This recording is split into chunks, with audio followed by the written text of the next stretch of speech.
You want to be here. Yeah. You was here. If you were here, you would have no control. Here, this wrist took everything. Yeah. And you like this. Hotep and Grift.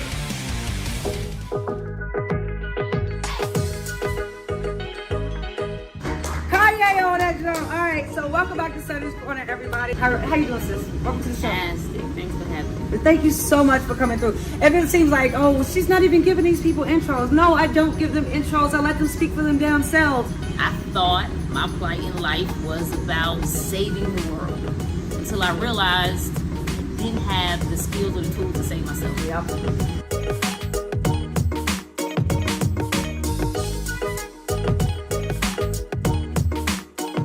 If you're not activating now, then what are you doing? Wasting my time, wasting your time. So let's go. Until next week.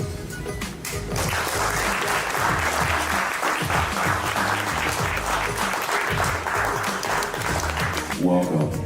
Her name is Kim Clayson. Clap it up for Kim Clayson. We love it. Kim Clayson, ladies and gentlemen. This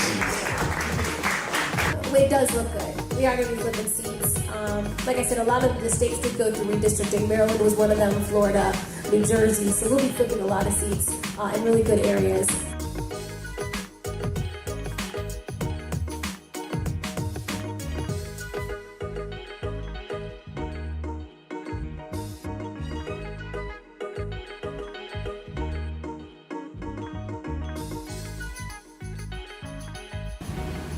Sonny Johnson.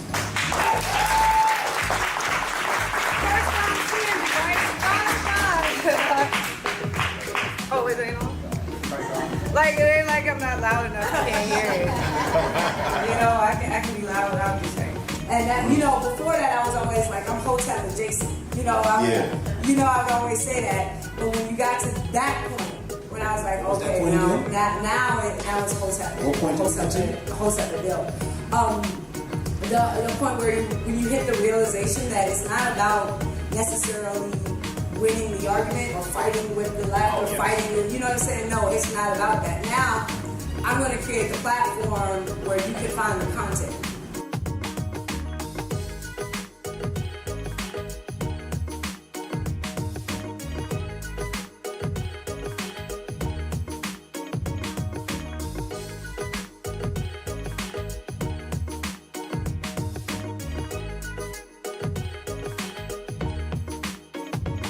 These last 5 years of my life have been absolutely amazing, and Chad has been a mentor and helped shape my brain. So if they call me a radical, I've been radicalized by Chad. We can blame him. He's the one that turned me into an anarchist. Who's the nigga black supremacy? Talking about you guys. The person who made sure we were government compliant and made us a non-profit organization officially. Shout out to Trish.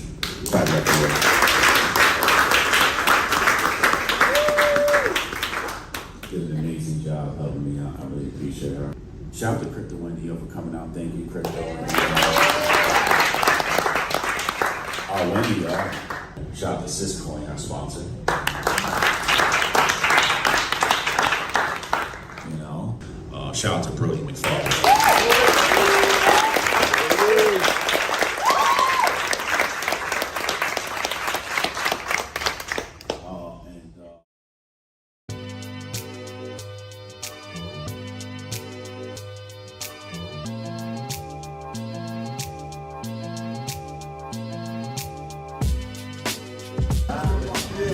Secret Service, my handler. Take a picture of that so you can get the reparations. Huh?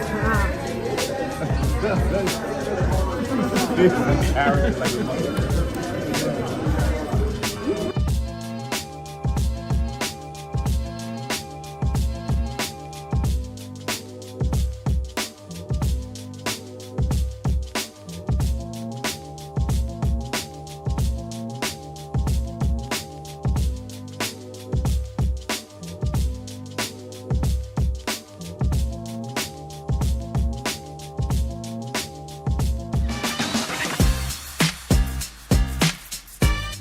I can try to get that handled for you. Again, it's only my second day, so if you can give me a second. How I'm supposed to do this.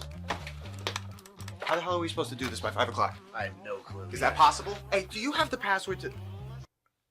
How'd you finish all your work already? He's not tapped in.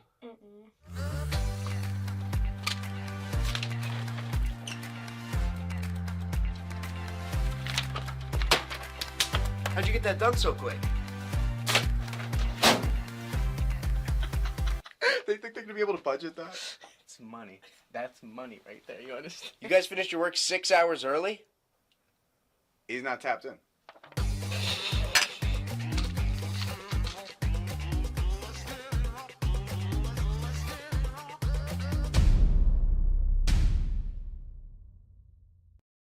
Two, one, boom.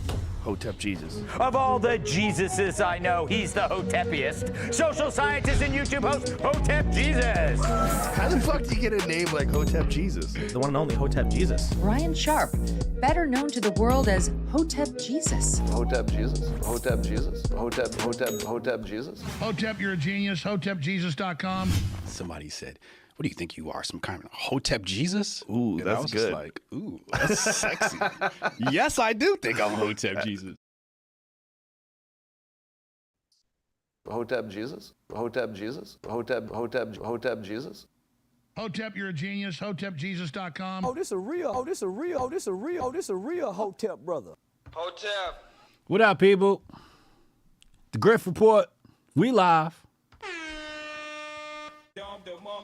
Arthur Kwon Lee has joined the platform. Arthur Kwon Lee, what up? What's going on, my brother? Yo, good to be here. Hey, man, I'm glad to have you here. Last time we spoke was not on my platform. We spoke on InfoWars, and yes, that went viral. People really enjoyed that that talk we had. I saw just random accounts were posting clips from that interview. I'm like, damn, how'd you guys find out about that stuff? So, you know, obviously you're somebody who people want to hear from, and glad to have you on the platform. You know, all of my special guests, you know, since the Grift Report I started, have been extra special, and I think you align with that as well. Definitely a special individual, definitely important to freedom in America. But I want to dive right into what we're talking about today. I text messaged you earlier and I asked you, what should we talk about? And you mentioned Biden's art dealer or something with some financial scammy stuff. Give me an idea, rough background on how you even know Biden's art dealer. So right now there's a lot of talk about Hunter Biden, obviously, you know, cocaine and the left wing of the White House. And, you know, because of all this news, I connected with Libby Emmons at the Post Millennial, and you know they're so good there. They discovered my old connection with Hunter Biden's old art dealer. So, long story short, for some of you guys who didn't catch the last episode when we were on InfoWars together, I won Artist of the Year in 2020. So I had a lot of different art galleries that I was associated with, and there was quite a bit of dealers trying to schmooze me and sign me so that I can be independent with one gallery. You know, I wasn't. What do you call it? Exclusive to one gallery yet, but the really high galleries, they want exclusivity. So this guy's taking me out for sushi. He's taking me out for like these nice Italian restaurants all over Manhattan. And it was cool and all that, but he had a really dark, shady vibe about him. And if you look at a picture of him, he has very like lesbian lunch lady aesthetics. What's his name? George Berger. Okay, so George Berger. So that's GeorgesBerges. And he's the guy who's right now utilizing his gallery as a financial instrument to help the Biden family. I want you to look at the photo of him. So I'm going to let you do your thing. Georges Berges. It looks like Johann Wallstrom is maybe an alternate name for him, or is that? No, that's one of his artists. That's one of his artists. Okay, hold on. Let me pull up. You said he looks like a lesbian lunch lady. So it's described as lesbian lunch lady aesthetics. That's how I would describe him. Oh shit, you're right. He does look like that. Holy and you know what? It's always, you know, you got to understand, you know, let me break this down a little bit for your audience here. When you look at the art industry, especially in New York City, most people, they don't understand the fine art world. You know what I'm saying? So I want you to imagine a pyramid, okay? Okay. And there's 3 tiers. You know when you see those Egyptian pyramids and there's multiple tiers? Yeah. But in this case, it's just 3 tiers. The bottom is basically where people are just hustling and these small little social media art accounts, you know, coffee shop artists, whatever. It's kind of at the low tier. Yeah. The middle is sort of where the Wild West is. You're trying to get into group shows. You're getting solo exhibitions when you can. You can actually make quite a bit of good money in there as well. And up to that point, it's also about art. But if you look at the top of that triangle, it's all being utilized as a financial instrument, which is why at the top, where you have works being sold for $500,000 to $2.5 million, like many people have gone to exclusive galleries and have thought, why is this worth what I'm looking at, right? The reason why is because they're money laundering or they're using it for tax purposes.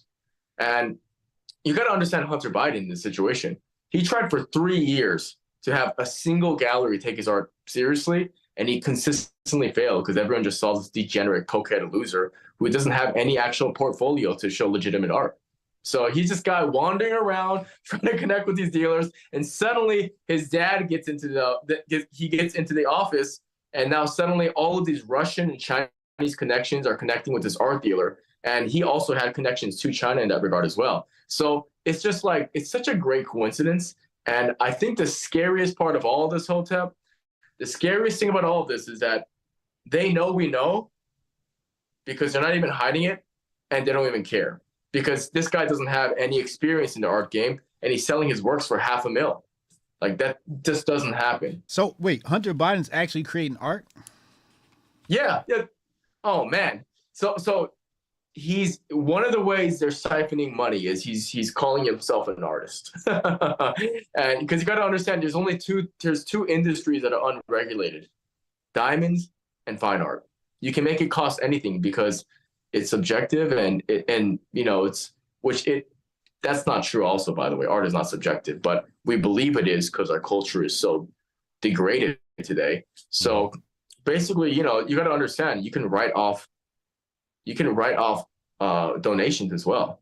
So if you purchase a work of art for $500,000, you see what I'm getting at? It's like, it's a great opportunity for, money laundering. I'll put it this way. Well, I'm familiar with it because that's been an accusation for NFTs. People are using the NFTs for Yeah, very, very similar thing. It's funny. Like I was texting a friend of mine about this, and he just texted me back. He goes, "If you don't think this is money laundering, Hotep, you ain't black." That's what's going on, brother. So walk me through this. You said post-millennial article? Yeah. I sent it to you, brother.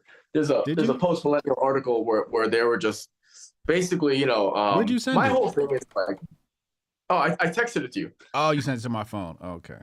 Oh, my bad. Yeah, because my whole thing is like, I basically was like their golden boy. Like, they're trying to make me like this, like the next kid on the block, and I basically was I just can't shut up. And story of my life. I'm about to pull the article up right now. Hold on, let me get this on the screen. The post millennial. So they interviewed you, the post millennial, right? Yeah. Hold on a second. And conservative Christian painter Arthur Kwon Lee. Bring this up on the screen.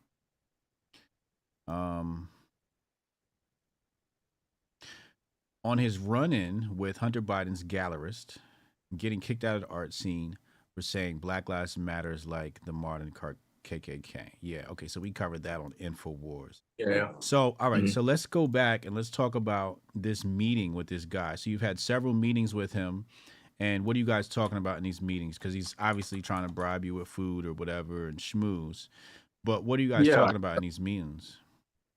The vast majority of our sit downs were, it's like, just kind of being degenerate. Like, let's get fucked up. Let's drink a lot. Let's order a lot of food. Let's show that we are let's dedicate ourselves to total materialism, essentially. There's a total lack of a spirit in these people. And look, it's a lot of it was, you know, just flexing. Like, look, this is the kind of money I run with. These are the kind of people that I'm connected with. But none of that impresses me, you know. But look, he didn't, you know, they're not so stupid where they're gonna go, hey, I want to use your art for a financial instrument. That's not how it works. Okay. But you got to understand, there's this propaganda term called blending. And I think we discussed this before. Blending is this idea of you always put truths, like actual ideal, you know, it's like using actual artists who've been vetted to, you know, siphon, to do your illicit funding, right? Because then it makes you look legitimate. So that was kind of his whole play. It's like, okay, this guy just won 2020 Artist of the Year from the Aldean Kaminsky Family Foundation. He's giving solos every month. Okay, great.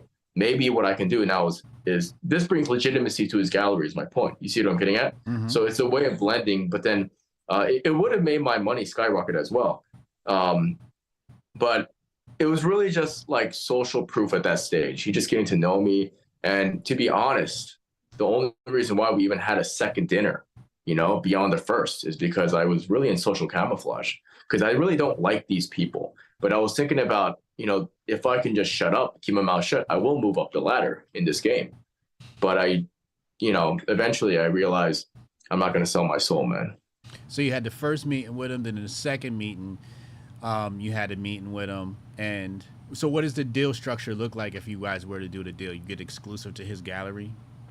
Yeah, I mean, he's an exclusive contract. Look, I met him 4 times total. I mean, I'm not going to include all the times I visit the gallery, like actual sit downs, having like long 2-3 hour durations, just hanging out together. Yeah. But look, it's crazy because basically, like, this is a guy where all these artists are desperately like, you know, groveling at his feet because in this game, you know, he has a power position, but he's so aligned with the radical left, and I mean, I ghosted him. and you got to understand, in my position, you know, that is walking away from a lot of money. It is. But what does the deal look like? Is it like, it's like an athlete deal where you sign for 4 years and you get a bonus and a stipend? You know, like, what does that look like? Well, we never really talked about the contract, but I do know multiple artists that he already has signed. And some of the artists signed for 2 years, some of them signed for 4 or 5. It's something of that sort. But basically, it continues to enroll because, you know, it's like you sign with a guy like that. It's like you're gonna have a nice, you know, penthouse in Midtown by the time. You see what I'm getting at? It's yeah, that's what I'm saying. But so you'll enter his galleries, and then, you know, I guess his galleries are prestigious. So then when people purchase your art, the price of your art goes up. That, in conjunction to the fact that he's one of the galleries that's able to use his art as a financial instrument. Use his art as a financial. Are you talking about the washing of the money, or is there something separate? 100%. Wow. Okay. So because you got to think about it, Hotep. How is it that at the top, there's only 4 or 5 galleries? Really? Yeah, Gagosian, was Werner, Hosler and Worth, Marion Goodman Gallery. I mean, Pace. Like, there's only like 4 or 5 galleries that are selling individual like works each for like $500,000. Okay. But you see what I'm getting at? Yeah. So it's like that's a powerful place to be. And why are collectors so often anonymous? You know what I mean? It's a financial instrument. That's what it is. So it's like my success was in like the middle tier and the high end. So I'm able to sell my work for quite a bit, you know what I mean? But, you know, to get into that club, you really have to kind of show that you're morally in line with them, or you're basically going to be controlled, because that's a lot of trust they're putting into an artist, you know? So what's interesting is what you said was the collectors are anonymous. I didn't know that. So that makes sense on how they're able to wash the money. You know? That makes sense. Yeah. That makes sense, because you can basically pass art from one corporation to another and nobody would even know. And now you don't got to pay taxes on that money. Most of the art, but Hotep, let me make this clear. We're talking about a very high sphere of the art world. Okay? You know, and at that level, most of that art, when they purchase it, they just put them into metal crates. They don't even show them. They don't even it's because they just care about how to wash the money. They're just using it as a tool, really, So the top of the art world is not even about art. It isn't. That's why you can sell a banana duct tape to a wall in Art Basel for $150K. So every time people have thought, why is this worth this? What is this about? Let me dispel this illusion. Anytime you have that sensation when it comes to the art world, it's because they don't give a fuck about the art. It's not about art. You see what I'm getting at? So the reason why you're thinking, what is this crap? Exactly. Is that what you mean when you say art is not subjective? Well, it's a shame because I actually I'm an artist because I love art. And frankly speaking, legitimate real art is about culture. And in a way, it's about distilling the values we care about symbolically. Actual art is a beautiful, transcendent thing. Actual art brings people together. It's a very socially cohesive force and a spiritual force. But at the top of the pyramid, they don't care about any of that. They just want to wash their money. It's just it's a scheme for them, But what my interest is in the actual philosophy and the worldview of what the importance of aesthetics and beauty and how that can be incredibly important force for the culture. But we're talking about Hunter Biden here. You look at his art and it's literally him grabbing a plastic straw and blowing bubbles onto a piece of paper and selling it for $80,000. Yeah. You see what I'm getting at? Yeah. Look, if it doesn't make sense, it doesn't make sense. If it don't make sense, it don't make dollars. Yeah. Damn. Okay. All right. So let me just do a quick summary here. The Illuminati, through this George Burgess guy, approach you. They want to bring you in on a deal. They think you have the talent that'll allow them to turn your art into an instrument of Ozarkness. You go to a couple of meetings and you do some soul searching. And you're like, yo, some reflecting. And you're like, yo, I don't want to sell myself to these people. And you ghost them. You basically say, I'm just not going to respond to them anymore. It just is what it is. Why do you think, and I know the answer to this, but why do you think some people decide not to take the route you took? Why do so many artists say, you know what, fuck it?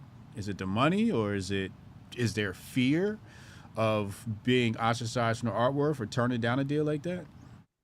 Yeah, you know what? You know the answer, but not only do you know the answer, it's we can excavate the answer because it's very telling. Because again, what I offered him is I offered legitimacy, right? I don't know if he's an Illuminati connected guy. I mean, we never got that deep. He was just a degenerate, the way he treated the waitstaff, for example, that was terrible. But what I do know is look, the same reason why, you got to understand artists. I've been through the starving artist phase. I understand what that's like. There isn't financial security for the vast majority of people exploring the life to become a painter. You know what I'm saying? It's a very, monetizing creativity is very, very, very hard. Only a small fraction of people are able to do so. Even the ones who are able to make decent money from it, they have to have a part-time job to substantiate it. And I respect that as well because they're still pursuing their craft. Most artists, man, it's hard, man.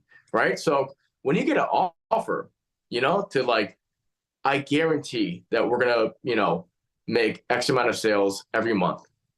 And and obviously galleries take 50%, but if you get half of that, but it's still enough to it's almost like you're getting paid like a full-time gig as a painter. Most artists will take that.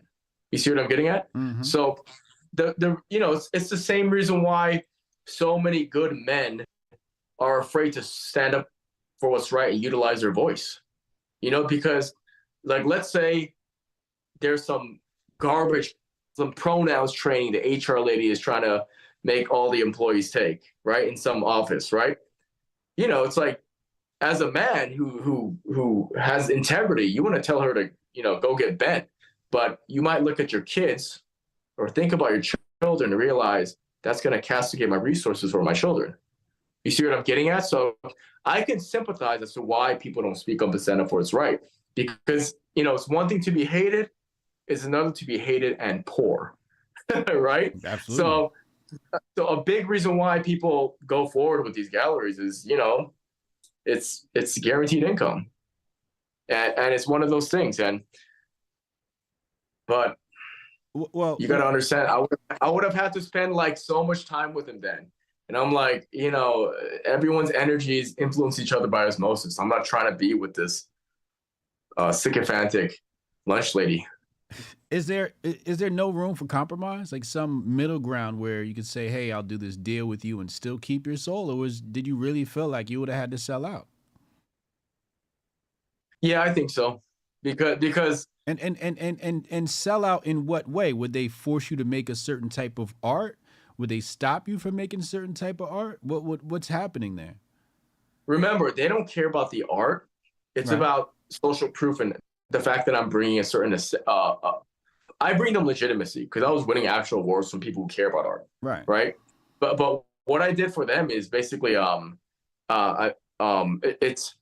it's the energy vampire sort of quality. It's the fact that people in that world, like, think about it, like, you know, you look at like the top of that world, these are like, you know, I don't want to get too dark about it. Like, look at characters like Marina Abramovich, look at like Kim Noble. Like, there's a bunch of dark artists, and it's like you're beginning to step into that world, you know. And I'm not trying to give myself any spiritual or psychological constraints. So it boiled down for that for me, because it's like, if I can make, like, put it this way, like if you, Hotep, if you had a choice between making maybe like this much money, but then you have this much freedom, or this much money, but then you have like very small freedom, you're going to probably go with the first option, even though you have to fight and make grit and sort of restart in that way. You see what I'm saying? Yeah, that's how I've chosen to live my life. Yeah. You know what it is, man? It's sovereignty. I've taken a huge pay cut to be free. So you know exactly what I'm talking about, man. Yeah. I just, you know, the thing is, I compare it to, you know, if I were to take a gig with one of these news networks, right, that would put me next to, you know, some of these people in this world. And I'd like to believe that I could find some compromise where, you know, I can do my job, but I don't have to be so close to the demons in that world. You know what I mean? And, you know, I think it might be different for you because it's the art world. And, well, first of all, I don't know anything about the art world, but also when you bring up names like Marina Abramovich, I'm like, okay, I can understand why you don't want to be near the art world, because she's drinking baby blood or whatever the fuck's going on at those parties and shit. And she's definitely in the art world. You know what I mean? So she's at the top. She's at the top. She's literally friends with the Rothschilds and the Clintons and Jay-Z. Like, she's literally the artist. Marina Abramovich is like, you got to understand. People don't even understand. Like, when you look at like our mainstream stars like Lil Nas X, Sam Smith, Madonna, Lady Gaga, Katy Perry, like, people don't understand that their celebrities are at the top of the art world. All those people look at Marina Abramovich as like this demigod, you know, but she doesn't have any social media. She doesn't do any of that, because that it's a different wavelength, guys. And I'm like, okay, so I've seen things like when I did Art Basel Miami, and I sold out at this one booth, my walls at Scope. It's a show called Scope Show in Art Basel. That was cool. And there was like this after party with just certain artists, with certain dealers, and I go with these two dealers, and I've seen shit that was weird, you know. But but it wasn't like it wasn't like demonic. Like, I haven't seen anything blatant, but I've seen weird shit where I'm like, okay, you know, the more power and positions, and especially in culture people have, the more degenerate they seem to be. You know what I'm saying? So I've just kind of came to see that, and I'm like, I always want to make sure that my morality always dictates every action I make. And if I was going to have to sign with somebody of that character, my morality would always be in question. That, to me, that says enough. You know what I'm saying? Because, like, your honor is really the real goal. Like, that's what the fuck you are as a man. That's all that really matters, ultimately. And I mean, that's the sword you should fall on. So That's fair. Somebody in the chat's asking about freeports. What is freeports? Where'd that go? What is that? Yep. They know. That's where they put their art. Like these people, when they're basically writing off their art purchases, they just put a bunch of art into these giant containers. They don't even look at the art. They don't care, Hotep. It's just about the number. So the highest world of the art world isn't about art at all. You know, wait. They bring actual artists to bring freeports are where they store the art. Yeah. So they take it unless he's going into the Terramur project, and I don't know if he's getting into that though, but that's another aspect of it. What's that? Like, you said tiramisu. What'd you say? I'm not as well. No. I'm not as well researched on this, but you know, I've had conversations with people who are much more knowledgeable than me. They talk about how the art industry utilizes the processing of illicit funds for child trafficking, and I'm not. I don't know, but I'm not a head in the sand kind of plugged in ears guy. I just haven't researched that enough. I'm just saying, in my experience and what I've dealt with in the art industry as a career fine artist. But he could be talking about that, but I don't know. Wow. Yeah, there's this new movie called, I think it's called Freedom of Sound or something like that, and it talks about trafficking. Have you seen that yet? You know what, man? I'm actually holding off to watch it because I want to watch it with my siblings. So like, I was gonna watch it, but we want to watch it together when they're in town. Yeah. But yeah, like it's so important, man. I mean, but I mean, I will say, the funding, I question it, but let's not get into that. But the actual film, yeah, it's a very important subject. All right, let's come back to freeports. So you're saying these freeports are spaces where they basically jack up the price on the art and then store it away and try to create, I guess, fake scarcity? Is that no? I mean, they already control the scarcity at that sphere. It's just that's just where they're placing the art. Like, like it's just so funny. Like, for people who don't like, imagine if a person is told about freeports who knows nothing about the art game. Like, if they didn't hear this conversation we had, and then they learned that all the art that they're spending all this money on goes into a dark metal box and is never seen. It doesn't go up in any gallery. Who controls the freeports? Oh man, these people have so much money, man. Or there's multiple freeports? I don't know, like locations and all this, but these are, I'm so like, this is just a name for. I never signed with these big tiers, man. I burned that bridge by being a Trump supporter. So you never got to see this. No, I mean, many of the artists, I know artists, by the way, who are in the mix, but like many of them, they don't even.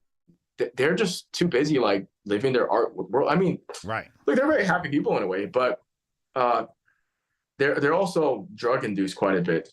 You know, they're looking for certain numb people that's like, we'll sign with you, and for them, it's enough to just know that they're making money and getting by. That's enough for most artists. You gotta understand, like, it's crazy. But it's funny what I've done by speaking up and standing up for what's right is I've also castrated any sense of me getting patronage. Because great art requires great patronage, right?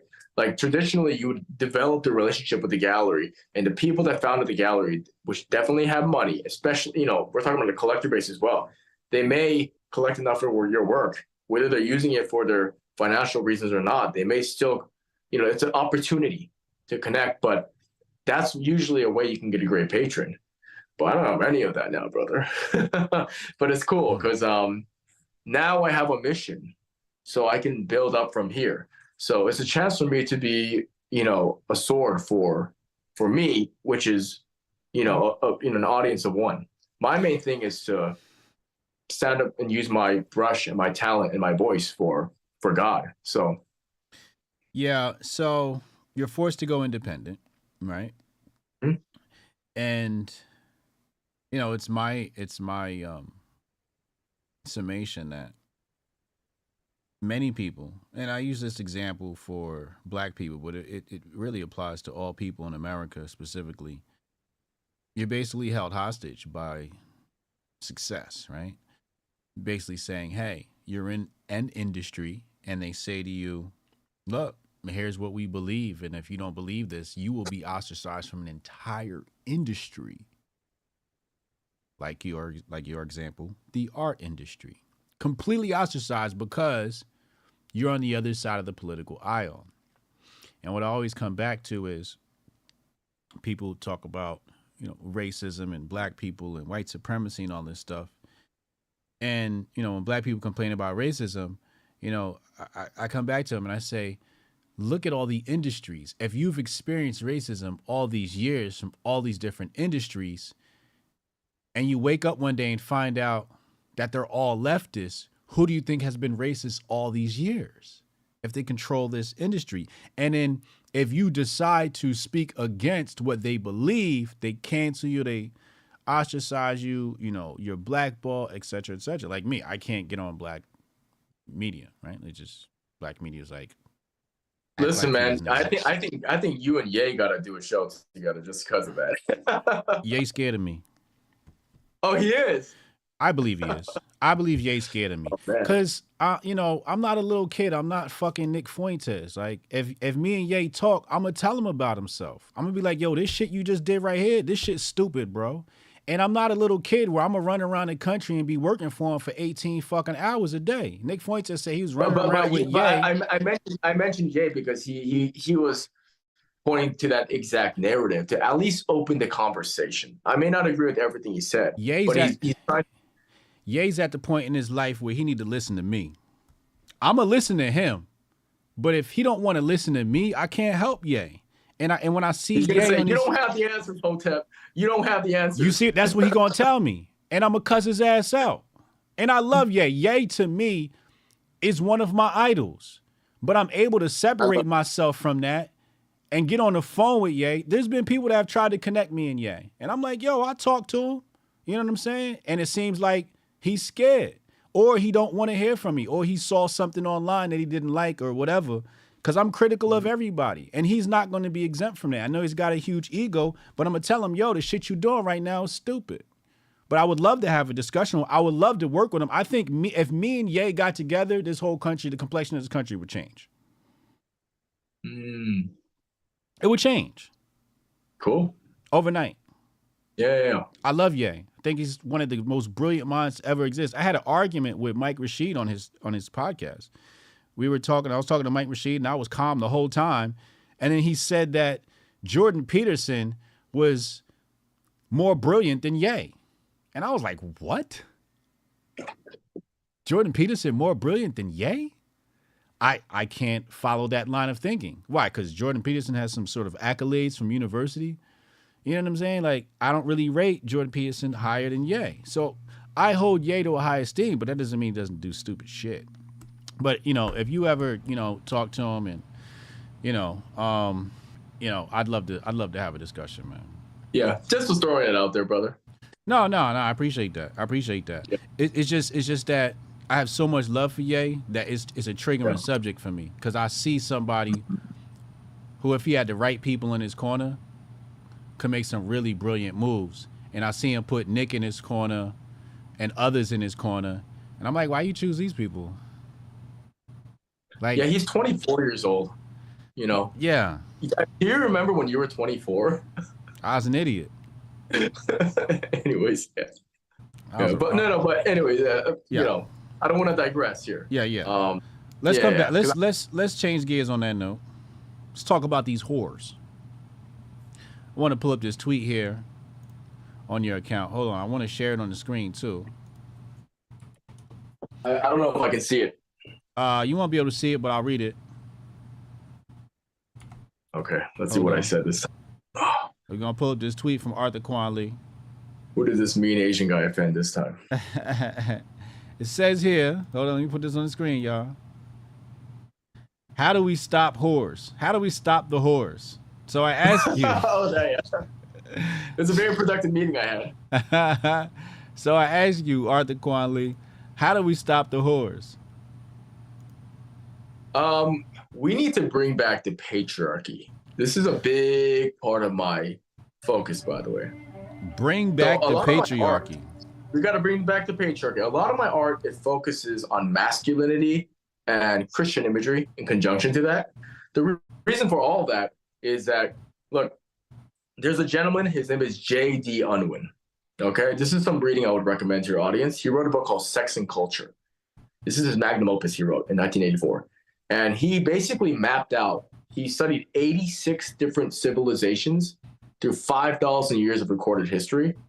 And he noticed with the Mesopotamian, Babylonians, Athenians, Romans, Athenians, every civilization that I can name at the top of my head, every single one, they fall from female sexual promiscuity. Every single one. That was the first linchpin. And it's important to understand that because when you look at all this normalized decadence, the breakdown of the family, fathers checking out at an alarming rate, it's because women are acting like whores. J.D. Unwin? What's the guy's name? J.D. Unwin. UNWIN. I see it. And you said so he actually mapped. You said it started with whores. Well, it's female. Okay, so there's 3 signs of civilizations in decline, Hotep. The first one is the death of God. And the most recent version of that was obviously Friedrich Nietzsche when he wrote in The Gay Science that God was dead. As you know, and then Jordan Peterson has been going on stage basically repackaging this, right? That's the first stage. The second stage is sexual liberation. That's where we're at right now. Because we're seeing all of this Red Pill podcast trying to push up against it, but the genie's kind of out of the bottle. So it's a very hard fight. This stage is very hard, and usually it's irreversible. Just as a heads up, I'm sorry to say, but I'm just looking at the data. But that is the second stage, and the third stage we're kind of in between it. Actually, will be the desecration of beauty and rewriting history. And Roger Scruton talks about this in his book Beauty. And those are the 3 stages. Every time you look at a civilization fall, it's first this negation of a higher order, the death of God, lack of religion, widespread atheism and materialism. Then atheism passes its torch to Lilith, the spirit of feminism. And then feminism comes into the picture, and then it just reverses all the gender roles and social construct and all of this, and then culture itself becomes a cult of ugliness.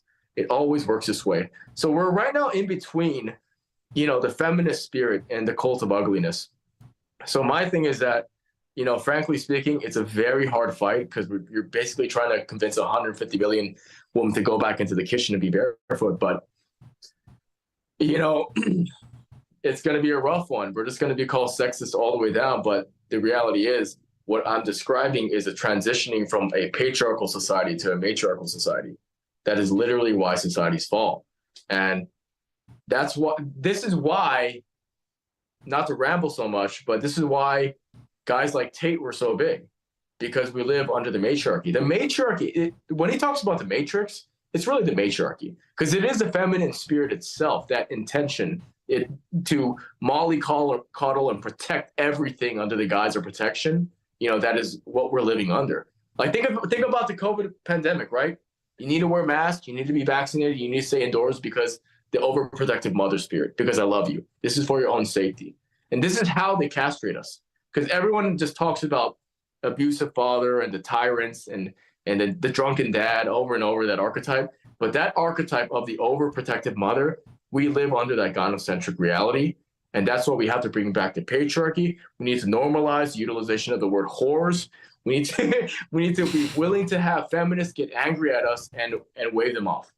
So this is why, I'm just seeing these disgusting whores everywhere, and they're literally destroying the world. It's crazy that literally the fact that women are allowed to fuck freely is destroying the fabric of society.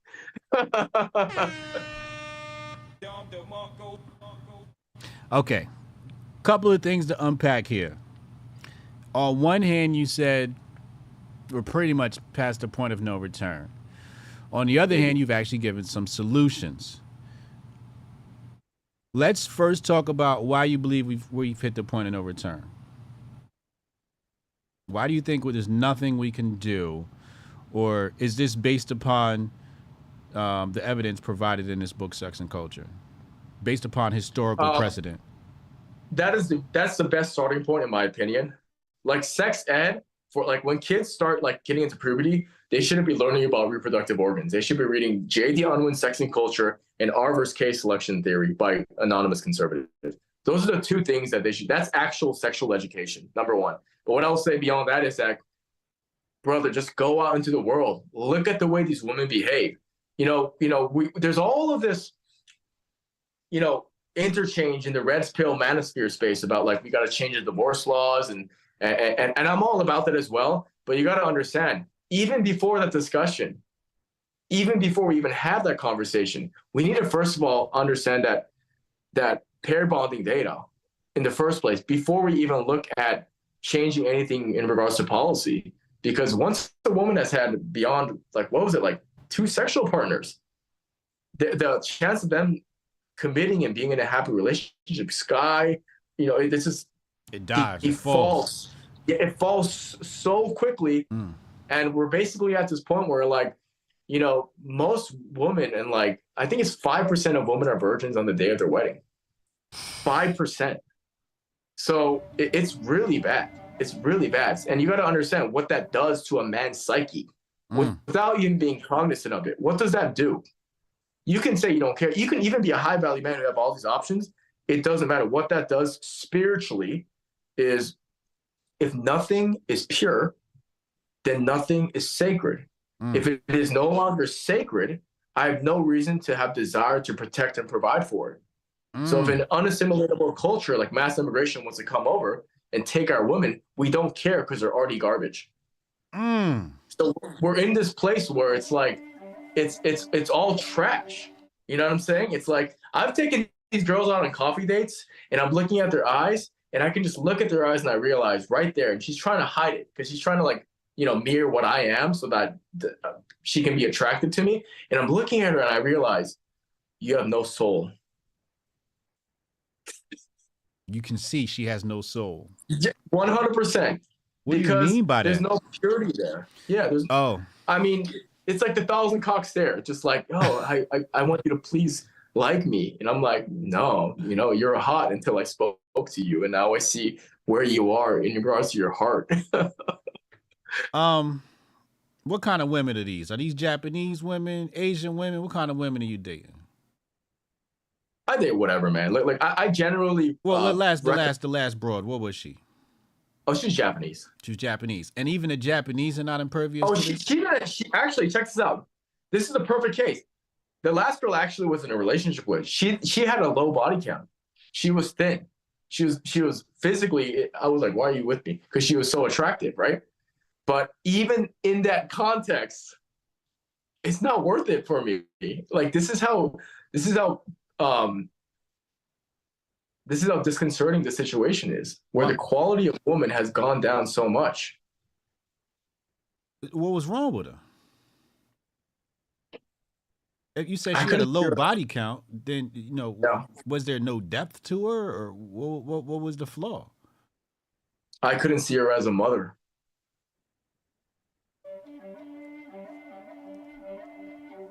That's big. I can't see a lot of these girls' mothers, and it's funny because I always talk to like a lot of my audiences. They're kind of in the Bible Belt Hotep because I make Christian art. Although half of them don't like me because I don't look like them. I don't have like the white boy beard and all this shit, and tattoos and jack and all that. but you got to understand, like, I guess the reason why I'm saying this is that many of them will be like, you got to get married. The Bible says so and all. So I'm like, this is a hard conversation for a lot of conservative people. Not everyone is brought up in like this small rural town where there's like, 3 girls you grew up around that were all girl next door that like they're all virgins and all this. And most people, they don't live that reality. Like a lot of people don't. Like I grew up in the city and, I grew up in Babylon in a way, so being a Christian also in this context it's been challenging because I look at the state of affairs in regards to marriage laws and then divorce court. And then I look at the state of woman today, hoflation, as they call it, is skyrocketed. And in this context, it's like, you want us to pretend like it's not a deleterious state of affairs and just go forward. Well, I think things are changing, and it's difficult because as a person who cares about traditionality, order, preserving that aesthetically and pointing towards sacred imagery, it's a very I have this weird dissonance where I'm like, this is what I value, but the world does not reflect this because the women don't care about this. So we're in a sort of this is a really dark phase. And yeah, let's talk about, we'll start to wind down here. Let's talk about what you said before. As a remedy to all of this, you said restore the patriarchy. What does that look like? How do we, how does an individual do it, and how does the collectivist mind do it, or all of us do it? How do we participate in that as a group? Well, the greatest problem that haunts all of us is father absence. Actual legitimate father absence. Fathers are literally the bedrock behind all civilizations. The reason why all of this is happening in the first place is because it's just the absence of fathers. This is all for lack of a better word, it's all daddy issues. Every single thing we're seeing in this world that is fucked up is because dads are absent. That's just reality, and it's funny because like in this country, it's you look at the Black community in regards to father absence, it's literally correlates with the crime. But now if you go to South Korea and you look at all the kids who are committing heinous crimes, property damage, theft, selling drugs, and then you look at the data, they're all brought up in single mother households as well. So this is worth, it's to me, it's a permanent truth. But once again, it's just so difficult because if fathers are the solutions, we need women who honor and respect the role of fatherhood then, right? So we're in this, it could be too far gone because fathers should be venerated and respected, but Father's Day is only one day of the year and Pride Month is a whole month. So what does that say about where we're at? So, but that is the solution. There is no other solution because patriarchy simply means father's role. It's and understand not to show my cards too much, but the Bible is the Christianity is a religion of patriarchy. So a big reason why I push Christianity so much is because ultimately I look at it from the lens of strategy, and religion is the ultimate way to scale values. And in this country, for example, if you look at the Twitter space and the masculine space, there was this big obsession with Islam, especially because Tate converted to Islam and sneak on a couple guys, right? And that's all dandy, right? Because basically they're doing a correct diagnosis in regards to the fact that they have reverence for tradition, there's clear gender roles, they honor each other, and then they honor the family. Great, beautiful. But you got to understand, culturally speaking, it's not just about what the religious text says. There's also cultural association to it in regards to lifestyle. And I don't believe Islam will actually ever assimilate. I just don't see it happening.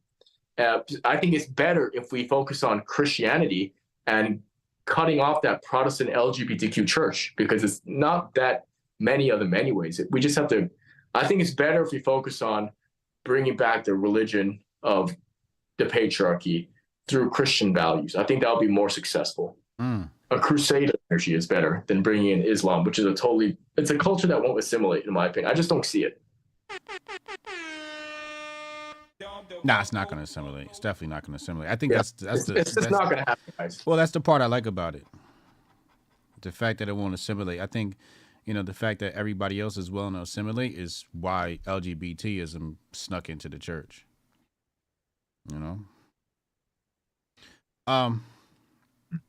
Ladies and gentlemen, Arthur Kwon Lee. Listen, man, we're going to have to get you back on here more often, man. We're going to have to get you on here at least bi-weekly with some of these topics that are happening in the news. If you ever see something that happens in the news and you're like, yo, Hotep, I want to talk about this, hit me with the topic. Let's get you right in here. Let's talk about this because I love the way you think, bro. Brother, real recognize real, my friend. I appreciate you. Absolutely. Ladies and gentlemen, Arthur Kwon Lee, make sure y'all follow him on all the platforms, arthurkwonlee.com. And the Grift Report will start off right after this short commercial break.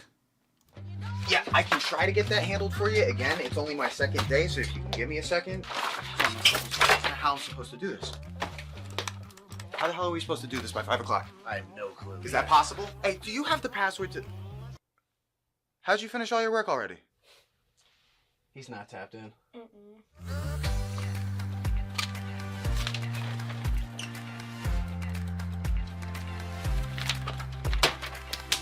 How'd you get that done so quick? They think they're gonna be able to budget that? It's money. That's money right there. You understand? You guys finished your work 6 hours early? He's not tapped in.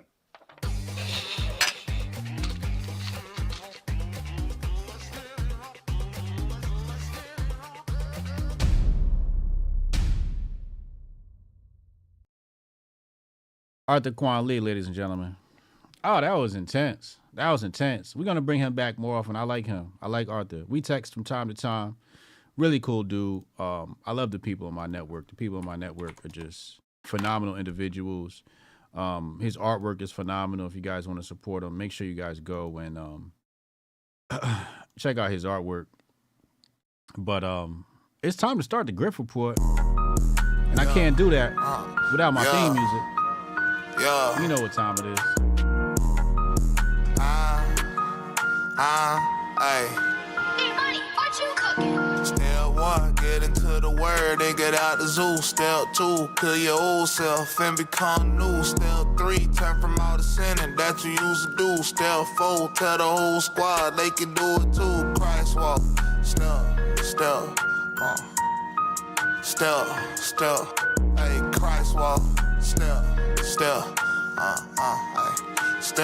step.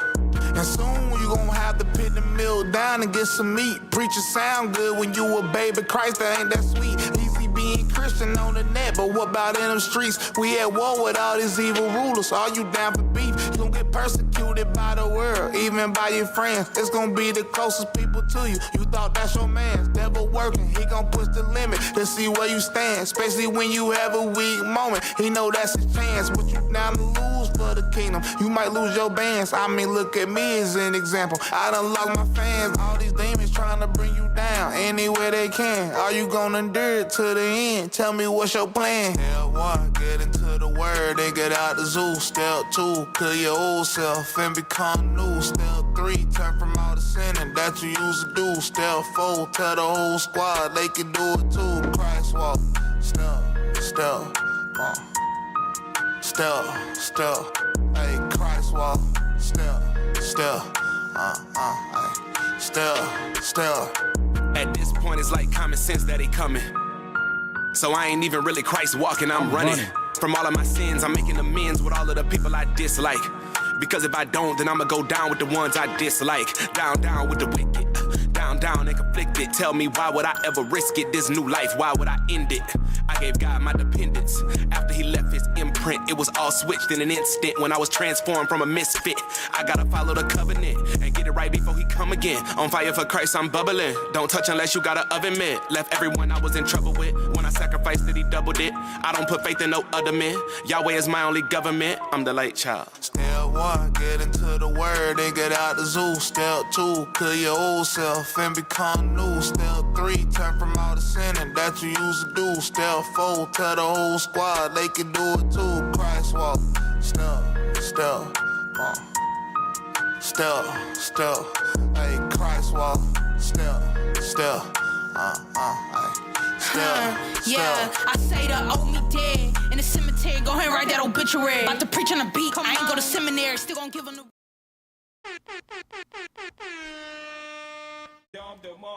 Christ Walk off that new Letters to Church Part 2 by Bryson Gray. That's that good Christian music, man. That's that Christian rap. I remember Christian rap used to be whack. We used to make fun of Christian rappers. Can't do that no more. Can't do that no more. They coming hard. Pause. Heavy pause on that one. Yee. It's time for the Grift Report. Let's go ahead and put our hands deep inside the Grift bag. We just gonna start off with Strong Dad. It's the first thing I saw on my screen right here. So let's take a look at what Strong Dad's over here talking about. He said he got a letter from the trans people. I don't know what the heck is going on. So let's see what this is about. What up, y'all?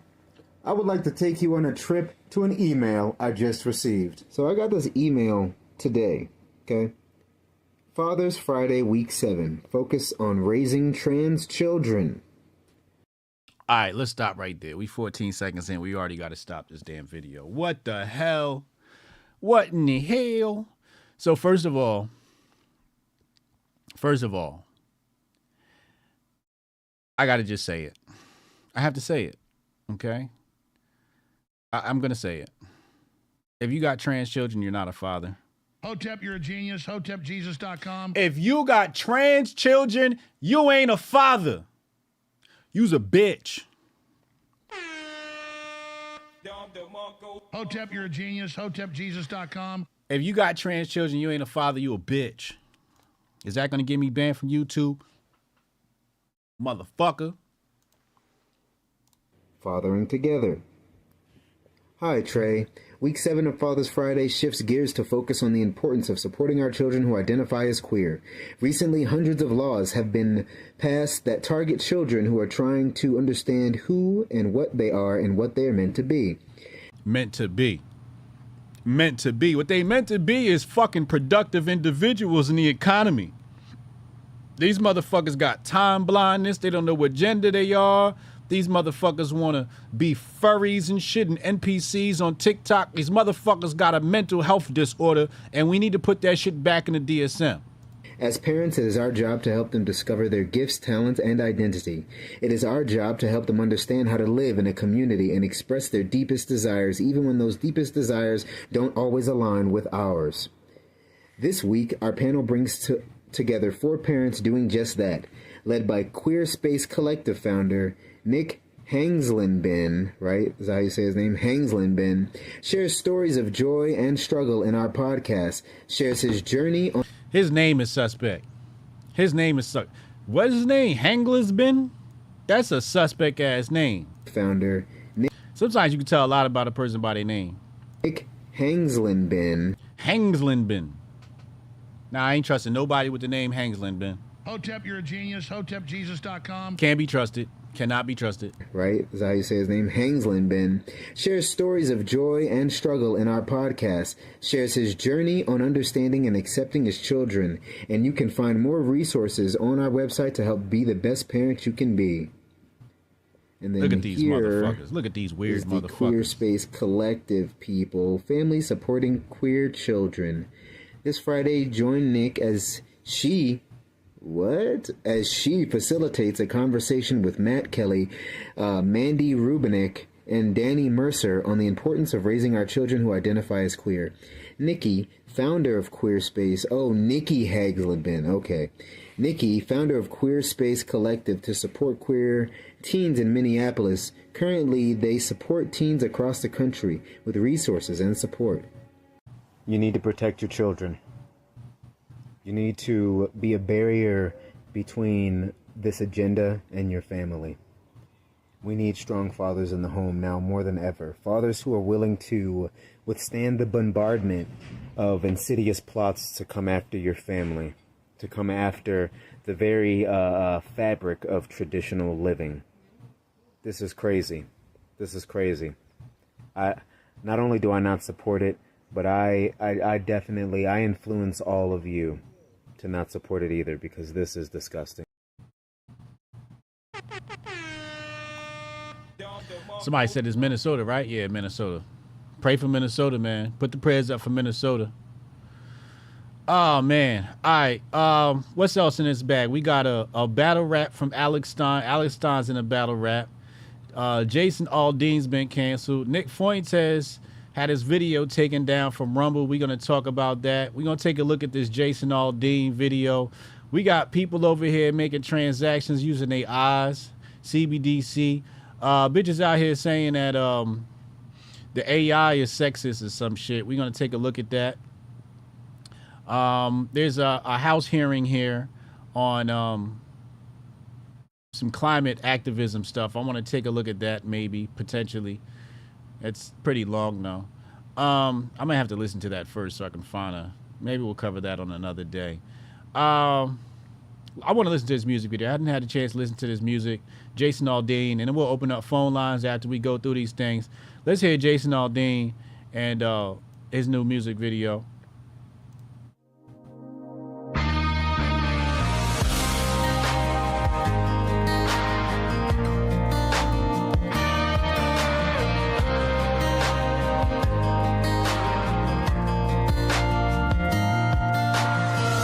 Sucker punch some body on a sidewalk, carjacking old lady at a red light, pull a gun on the owner of a liquor store. You think it's cool, act a fool if you like.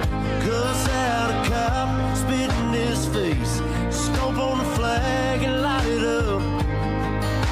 Yeah, you think you're tough. Well, try that in a small town.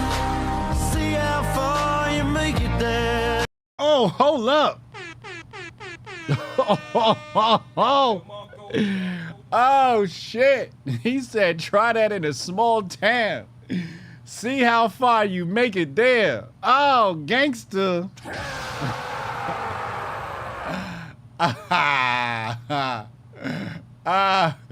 Jason Aldean said he want all the smoke. He said, try that shit in a small town.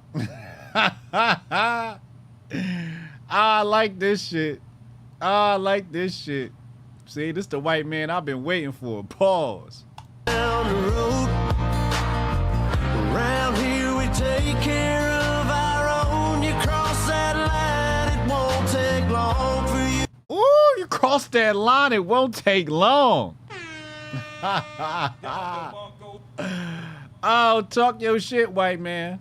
I told you. Didn't I tell you the white man in the cowboy hat was going to come along and save us? Didn't I tell y'all it was going to be a cowboy? Y'all remember I told y'all it was going to be a cowboy. I said it's going to be some John Wayne looking motherfucker that's going to say, nope, I'm putting my foot down. Here he is, Jason Aldean. You cross that line, it won't take long for you to find out. I recommend you don't. Try that in a small town. He said, I recommend you don't. He said, I recommend you don't try that shit, not around here in this small town. Got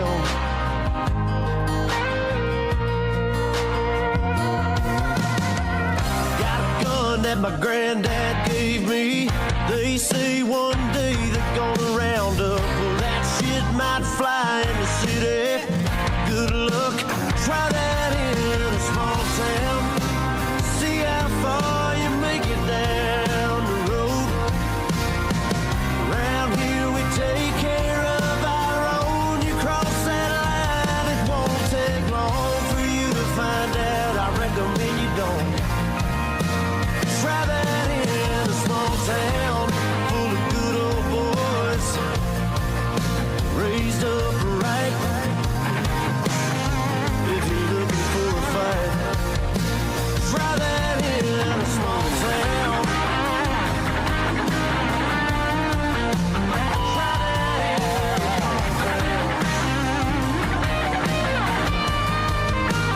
Try that in a small town.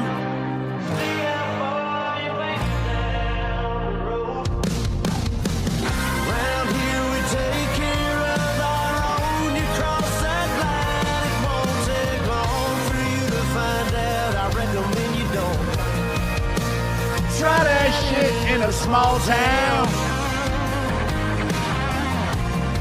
These farmers are dropping their own crops for the day.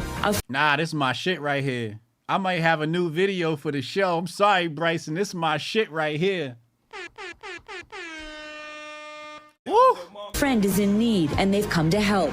It's what this community and a lot of our communities stand for. Somebody needs some help, you'll get it.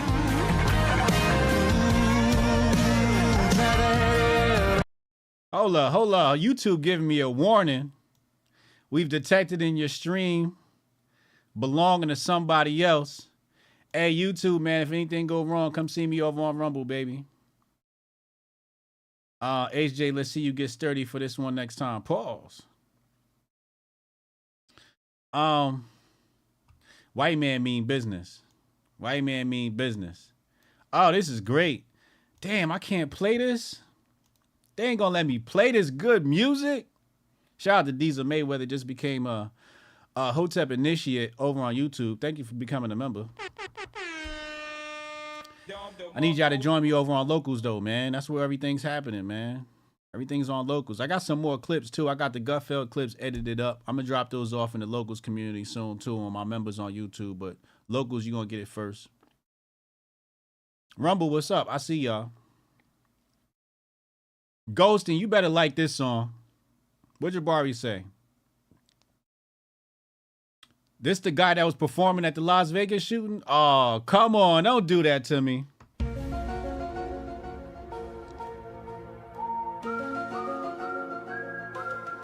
Don't do that to me, Jabari, man. This Jabari Kufi always on extra tight. Always on extra tight. Don't ruin it for me, Jabari, man. Shout out to my Ghost Riders. This is great. So, all right. So apparently Jason Aldean got canceled, and he's tweeted about this. So let's go ahead and read his tweet here. He says, in the past 24 hours, I've been accused of releasing a pro-lynching song.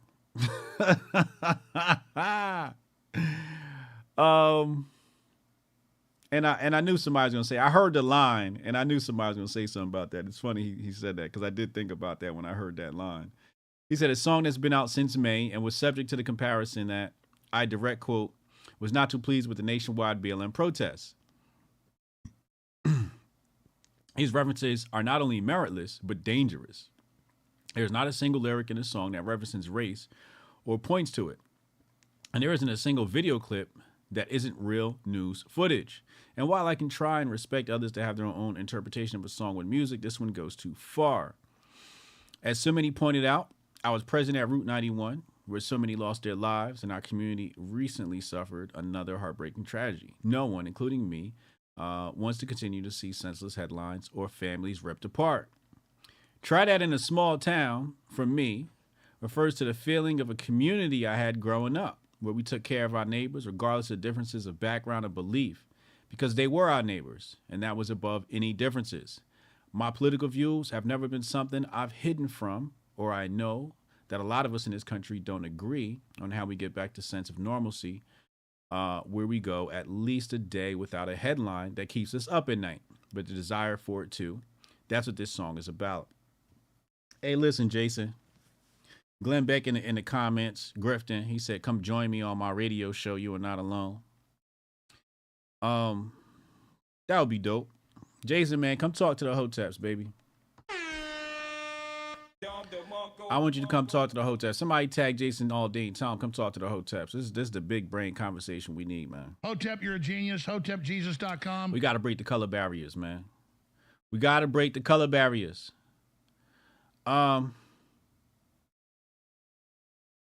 Why'd y'all put slash support? Is this a different, what is this? Why is it? Oh, wow, I didn't know that. Oh, pretty cool. I didn't know you could do slash support and it takes you directly to the support page. Hold on, let me show you what I'm looking at here, people. Let me show you what I'm looking at here so there's no discrepancy as to what it is that I'm talking about and I'm not too off topic. But if you go to my locals, you type in hotepjesus.locals, you'll see my locals page here, but it takes you automatically to the monthly subscription, etc., etc. You can give once, you can subscribe, you get a discount if you do it annually. If you go monthly, it's $5 a month. So yeah, and 100% of your support keeps Hotep Jesus independent. Facts only. So I need y'all to move on over there, get that exclusive content. You know, that's where I post all my exclusives, my behind the scenes, what I'm doing day to day. You know, if I ever go out of town, you know, I'm gonna let y'all know what's up. If I'm gonna be late for a stream or miss a stream, or, you know, all of that's gonna be there. And like I said, I got the new Gutfeld clips coming soon. But hold on a second. I just want to see.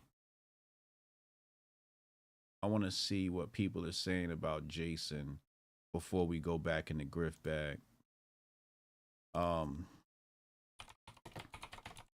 Let's see what the people are complaining about.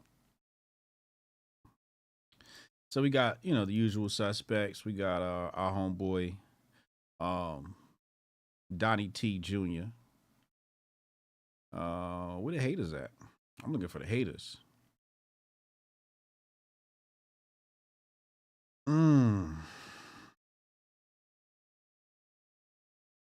See a lot of right-wing people in here. I don't see a whole lot of haters. Let me go to latest. Hopefully nothing crazy.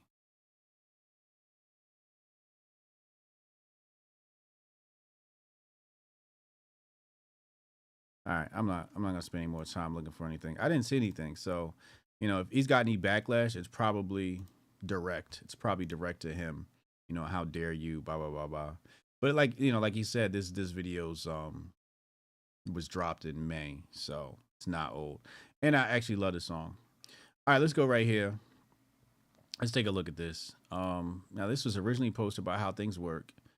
And you see here people using optical recognition to complete payments.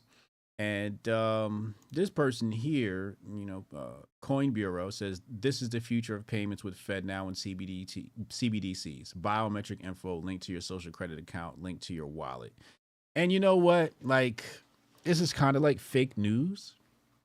And it just makes me a bit leery of not this account. I don't want to challenge. I'm not familiar with Coin Bureau, right? So I don't want to discredit them, or because you got to give people room to be ignorant. But biometric info is going to be a thing of the future with or without the CBDC. This is not CBDC exclusive. They can do this right now with your dollar and your credit card, and this is probably in Asia somewhere. I don't know where this is, or maybe it's, in San Francisco. It's probably San Francisco, and I'm looking. It's probably a San Francisco video, because they always have the technology first. That's a technology hub of the United States, or one of. But yeah, for me, this is not. And FedNow is supposed to be out soon. Wait, hold up. It's July. Where's FedNow? Where that?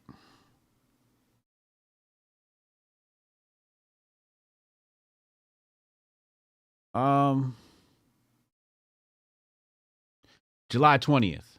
Tomorrow. Hold up. Let's set our reminders. FedNow drops tomorrow. New reminder. FedNow release. And let's set that for tomorrow. Good. Done. All right, let's go back. All right. Tomorrow, FedNow release. So it says here, FedNow, 4 days from today, FedNow's launch, bring a number of real-time rails in the U.S. to 2. The first real-time rail to go live was RTP, operated by the Clearinghouse in 2017. July 20th brings the countdown to ubiquitous instant account-to-account payments in the U.S. In addition, the U.S. Treasury says, FedNow says that 56 early adopters are certified and ready to move money over its rails at launch. Now, this is interesting that they're using the term rails, right? Because people have said that FedNow was the CBDC, and FedNow was not the CBDC. I always said this is the railroad for the CBDC. They can put the CBDC on top of it and connect it to the FedNow. So it's interesting they're using the term rails here as it refers to the railway system. Shout out to MoFax in the chat.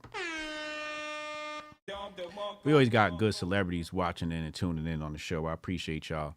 Tanai Ricks is probably floating somewhere in the chat. We got Tanai Ricks booked on the show too. I'll tell you guys the special guest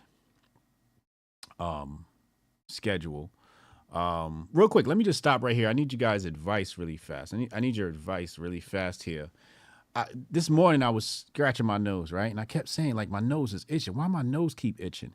And I got one good scratch in here, and I found out, I grabbed it just here. Oh, I have a nose hair, a really long nose hair. One really long nose hair, and it's just like, it's now growing like out of my nose. What do I do about this? Do I cut this? Do I pull it? I'm scared to pull it. It's going to be painful. What do I do about this? What do I do about my nose hair? Is that TMI? Anyway, so, hopefully you guys can help me out with my nose hair situation. It's very uncomfortable. It makes me like, so if you see me doing this, I'm just moving that long ass nose hair out the way. There it is right there. How do I? It's no boogers. It's just a, ow. All right, I'm gonna leave that alone so I know what to do with it. I think I need to catch it with the tweezers and just yank that motherfucker out. Is that what I'm supposed to do, y'all? I need y'all to help me, man. What do I do about this nose hair? White man, you tend to be really hairy. What is this? She said my nose hair blowing in the breeze. Come on, Natasha. Sell the hair on eBay. Okay. We're going to put an auction up. Hotep Jesus' long ass nose hair. Black Hotep said HJ getting old. Is that what that is? Tweezers? Nose hair trimmer? I'm going to tear up. See, I don't want to deal with all that. He said, wait till the ear hair starts coming in. Oh, my God. Pluck it, Jabari. Just yank them out. Yank it. Tweeze it. Nose clippers. Oh, man, this sounds so painful. It sounds so painful. Anyway, let's go back. Let me do some research. Somebody said FedNow was canceled, but this article says it's not. So let's double check. Let's go to our Google overlords. Type in FedNow canceled. Let's see what it says here. All right, so I don't see any headlines saying anything about FedNow canceled. Let's type in FedNow July 20th and see what we get. That's March 15. Hold on, let me go to news. Fed says that's 3 weeks ago, 6 days ago, 3 weeks ago. All right, let's go back to the home page.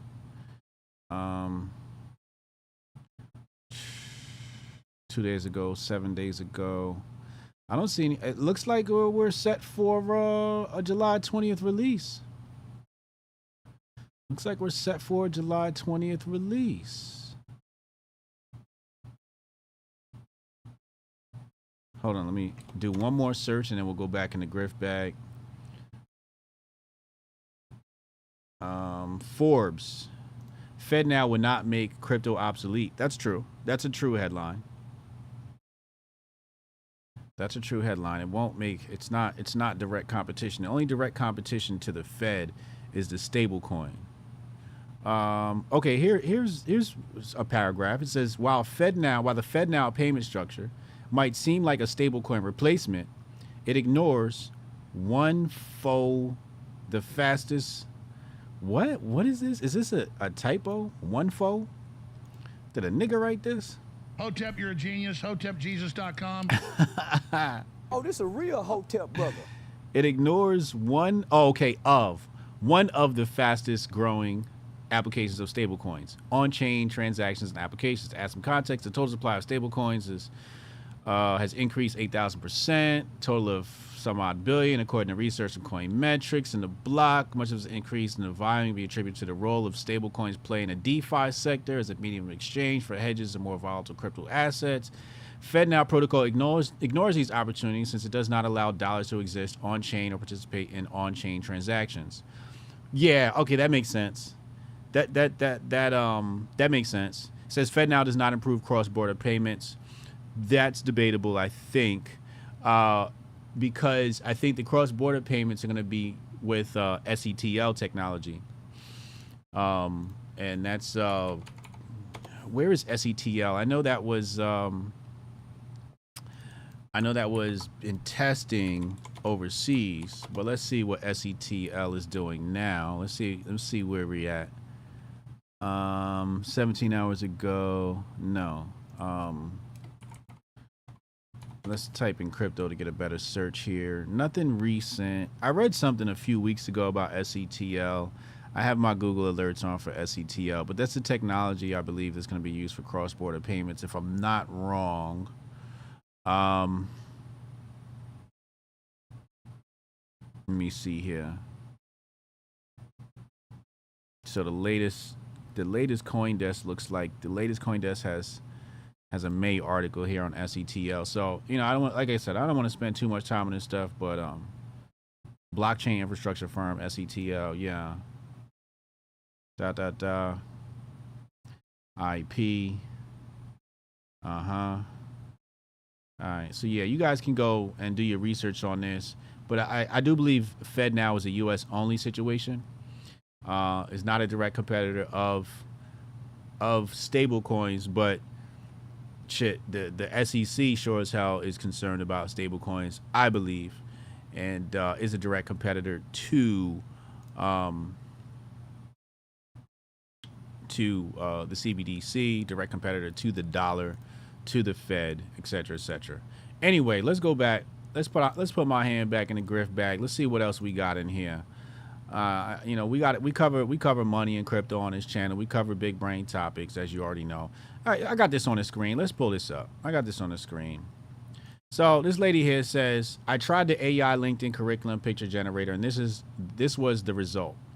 The pictures I gave for reference are simple selfies of my face only, but still the AI over-sexualized me due to my features that have been fetishized for centuries. AI is biased for POC. Now I just want to do something really quick because I know Stacky, shout out to Stacky. Stacky's done a bunch of AI artwork, and I don't remember if she was sexualized or not in her AI artwork. Okay, so here's Stacky's AI artwork. It seems to be, you know, quite respectable. That image there. What else? Some of my other crypto homegirls. Where? Who? Is that AI? Okay, here's some more AI images of Stacky. No titties out, right? So I'm trying to figure out what went wrong with Stacky. You know, that Stacky's images came out great. Hold on, who's my other crypto homegirls? Let's go to Leslie. I think, did Leslie make some? I think Leslie made some. Because we're all in a group chat. All my crypto peoples, we're in a group chat. So I always see them, you know, fraternizing and talking about stuff. And I know I saw the ladies post a bunch of AI. They go 6 and Leslie. Bunch of, who else did it? Who else had an AI image? And you're gonna see the plot twist. Here we go. Here's Leslie, right? So the AI hasn't sexualized Leslie. So Stacky's good. Leslie's good. Hold on, I gotta go back into. Hold on, let me go in here. Let me go in here and see who else. Okay, Vana. Let me check Vana because I know Vana did it too, and I don't think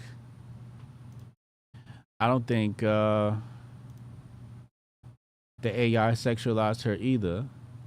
Let's see if we can find the AI images of Vana. Okay, so here's Vana's AI images, and these all look respectable, right? 1, 2, 3, 4. These are all images of Vana, right? Here's some here's an image that doesn't look too over sexualized, right? All these look good. She even got one in an AI wedding dress, all right?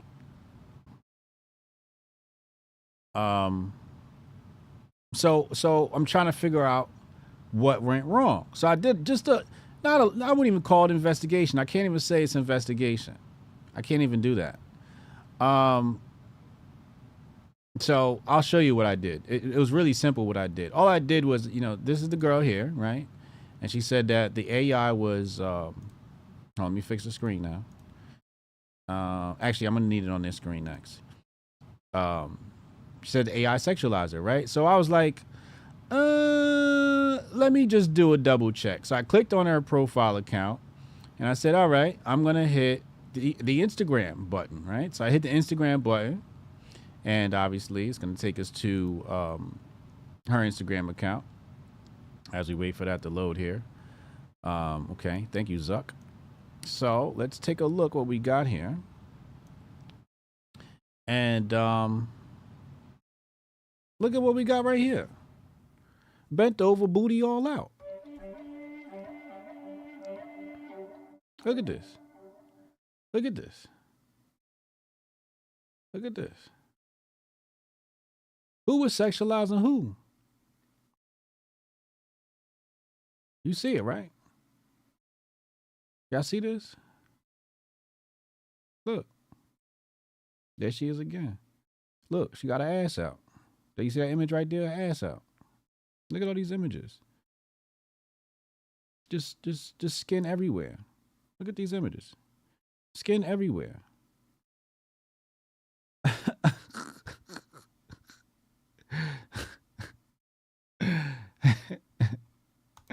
So I'm just trying to figure out what she mad about. I'm trying to figure out what she mad about. The AI ain't doing nothing different than what you've been doing. And maybe she has something here.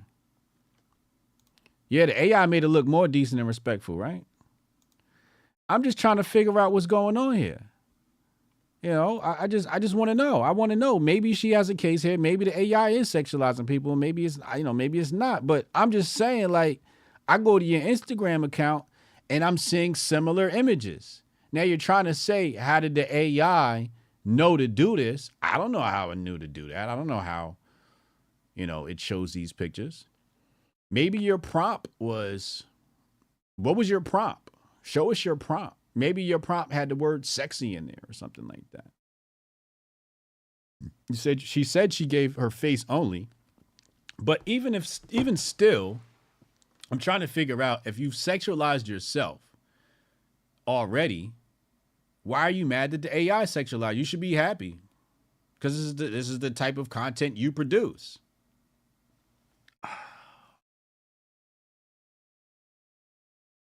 I can't, I can't make sense of this shit, Everybody's a fucking victim, Everybody wants to complain about some shit. AI is biased for people of color. I'm horrified. She probably trolling. She gotta be trolling. Please tell me she's trolling. Gotta be trolling. It doesn't look like she's trolling. Wow. Update, I've received a DM on Instagram from Remini, the AI app that I've used, and they said they've adjusted the issue. I guess there's still hope if we complain enough.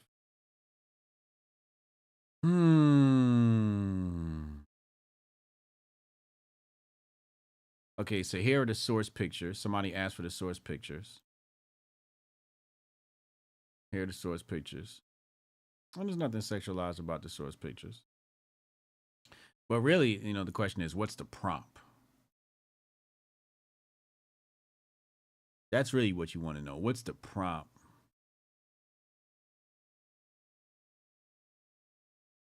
Oh, Shish Chick said, I've got the same result. How did the model image I chose and the picture I posted generate cleavage? You know what I'm going to say? Here's what I'm going to say. Here's what I'm going to say. And I've said this before. I've said this before and I'll say it again. AI is a mirror of humanity. It's a mirror. It's going to mirror our existence. That's why I said I'm not afraid of it, right? Although that is kind of scary. That's going to mirror the bullshit that we're living right now. So you're not really mad at the AI. What you're mad at is all the other hoes that put their titties into the machine. Because if you don't know how AI works, it's basically learning from what you motherfuckers is uploading. So obviously, all the bitches that's using the goddamn AI app, excuse me, I didn't mean to say goddamn, damn it. All the bitches using the AI app is uploading pictures with their titties out. I mean, all y'all dressed like this.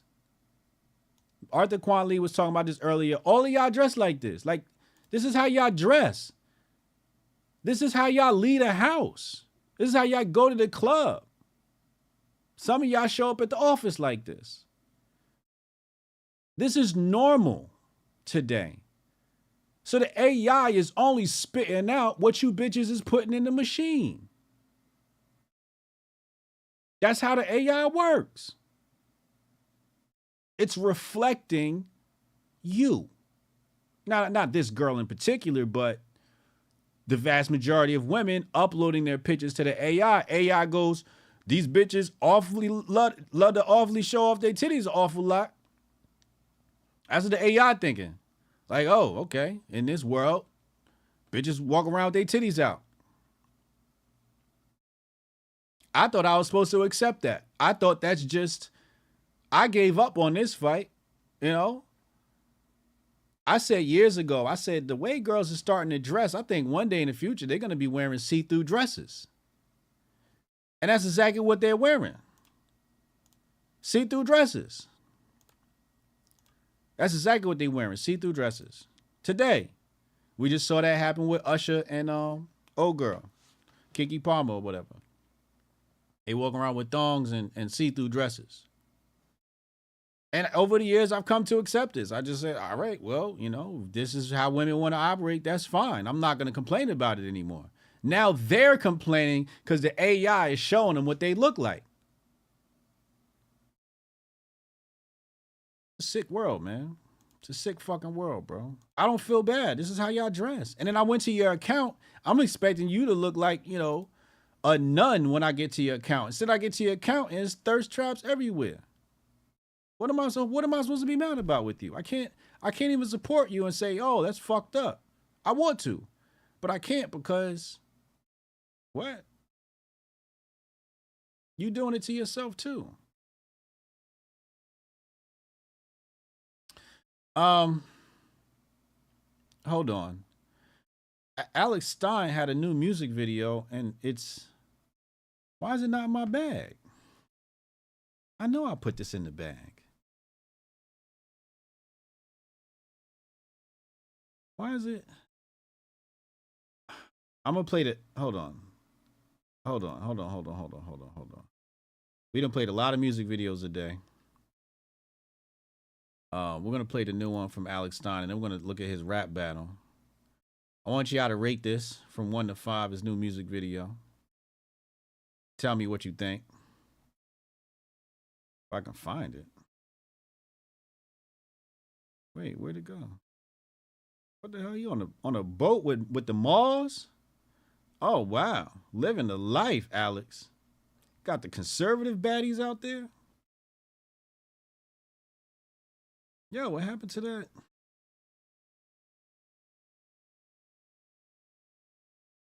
Yo, did he delete it? Hold on, let me dig. Hold on a second. I gotta dig. Might have to go to the producer's bag. Jabari, you posted that, didn't you?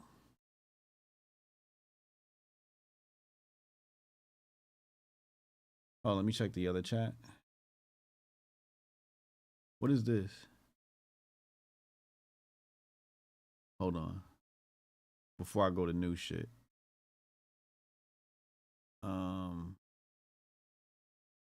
Wow. Maybe they deleted it. All right, let's just go to the battle. Let's just go to the let's go to the rap battle. Alex Stein had a rap battle. Let's just pull that up.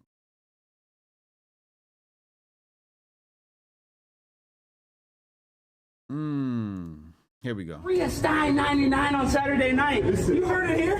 Listen, round 1, sorry that I bust your gum. Get up again if you think you're strong. Round 2, now tell me what you're gonna do. Alex Stein, you're a dust to you. Round 3, what are you gonna chat about me? I'll put you on the floor to sleep. Beep, beep. Round 4, told you I'm coming in raw. Do you want to do it on the floor? Chat about Modine, you get smacked in your jaw. Modine, I'm so hardcore. Like Shakespeare, I am a writer. Like Eminem, I am a rapper. Like Tyson, I am a fighter. Like Tony Blair, I'm a dictator. I'm gonna be eating chicken masala while you're still praying to Allah. I'm a pimp on a plant, and you're gonna be eating shrimp. I don't care about a crustacean, Asian, black, or white. I'm gonna knock your ass on Saturday night, dog. Let's go. I got bars. I got more bars than a Xanax dealer. Ban the talking thing, bro. How we do this right now, bro? How we do this right now, bro? Hey, hold my thing. Shit, hold my shit. Hold my thing, bro. Let's go. What's man saying, bro? What's man saying, bro? You think I'm afraid of your mouth, bro? I'm afraid of your bitch ass mouth. You think I'm afraid of your bitch ass mouth? I'm afraid of this, bro. You don't respect this. You don't respect this, bro. I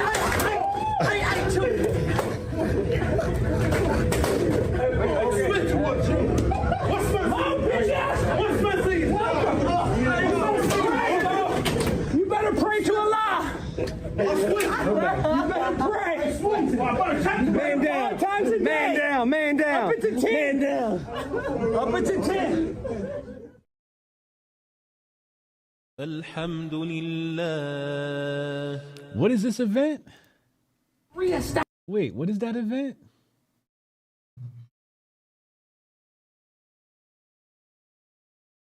Man down. Up into 10. Alex Stein versus Modine. Is this boxing? July 22nd? Isn't that this Saturday? In Nashville, Tennessee? Oh, that's this Saturday. Gotta set another reminder. Gotta set another reminder. Set reminder.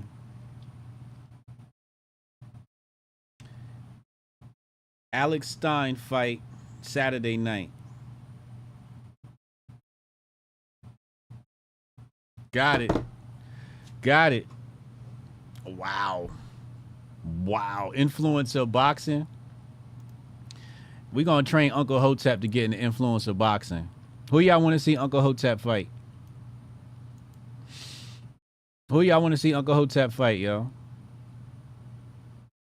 I'm going to be eating chicken marsala while you praying to Allah. Oh, my God. Alhamdulillah. So, you know, that was, I guess that's good promo for the fight on Saturday. So make sure y'all tuning into the fight. I'm going to try and check it out. Somebody get me a link or something. You know, I'm broke. I ain't got money for the fight. I think there's another fight this weekend, too. No, Shakur Stevenson and them, I want to say, is on the 28th. I believe that's on the 28th. Anyway, let's go back in the bag. I could have sworn there was a new music video out, and I don't know where it went. So we're going to have to miss out on that. All right, let's go to the last one here. Then we're going to open up phone lines. Roll up my spliff. Breaking. Nick Fuentes has made a public statement on his Telegram after the recent removal of his Fuentes Rally 2 stream from Rundle and his subsequent 2-week ban from being able to stream on the platform. Follow Zoomer Dissident for more. All right, let's take a look here. After just, hold on, make sure you guys can see this. I want you to be able to read along now. Okay, here we go. After discussing with people in touch with Rumble, I have learned that the initial Fuentes rally stream on Sunday was removed by Rumble. My team and I were not aware of this, as we were not notified by email of the removal, and my account was in good standing, showing no policy violations as of this evening. Moreover, Rumble never told us which policy we violated. Tonight, we re-aired the Fuentes rally stream without knowing that it had been manually removed by Rumble earlier in the week, and without being told why it was removed. Rumble swiftly removed the Fuentes rally stream again tonight, once again without an explanation. Later in the evening, it was communicated to us indirectly through intermediate parties that Rumble censored the stream over a remark I made in the stream about declaring a holy war, which they considered incitement to violence. You can watch the speech on cozy.tv/AFF and judge for yourself as to whether or not you think this could reasonably be considered incitement. Within the context of the speech, it is completely unambiguous that any reference to a holy war was meant metaphorically in reference to spiritual life and politics. I laid out precisely our political goals, which are to control immigration and appoint Christian leadership. In a call to action, I gave several concrete directives, including to pray every day, attend Mass weekly, to use discretion when discussing sensitive political topics, and to begin entering politics. I obviously do not condone or promote violence of any kind against anyone, and this was abundantly clear in his speech. Again, people can decide for themselves that the stream was censored for a legitimate infraction or because of pressure from Media Matters and Elon Musk, both of whom have called for this speech to be censored. Rumble has now restricted my channel from streaming for 2 weeks. I have no problem playing by the rules. If Rumble considered those remarks to be in violation of their guidelines, then I will make sure nothing similar is published on my Rumble channel in the future. I appreciate that Rumble has made real commitment to protecting free speech, and I would like to reciprocate by being cooperative. With that being said, these opaque decisions and processes surrounding the censorship of this stream would feel familiar to anyone who has already been censored on YouTube or Twitch. This is always how it starts. Rumble has rules. I respect them. And when Rumble enforces its rules, I recognize their discretion and authority to do so. I do not like that my stream was removed without a notification and without a reason given. That is a problem. It makes it difficult for me to play by the rules. I am the most controversial streamer on Rumble. That's true. He definitely is. Here was a hiccup. It was a stress test. How this was handled does not make me very optimistic, but I hope I am wrong. All of my streamer friends on Rumble were clearly nervous about what happened tonight. There is a slight chilling effect. It is important that we continue to be vigilant and hold Rumble to their commitment to free speech, says Mr. Nick Fuentes.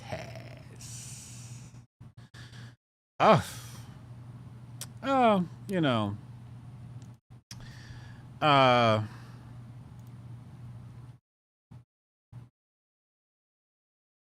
you know,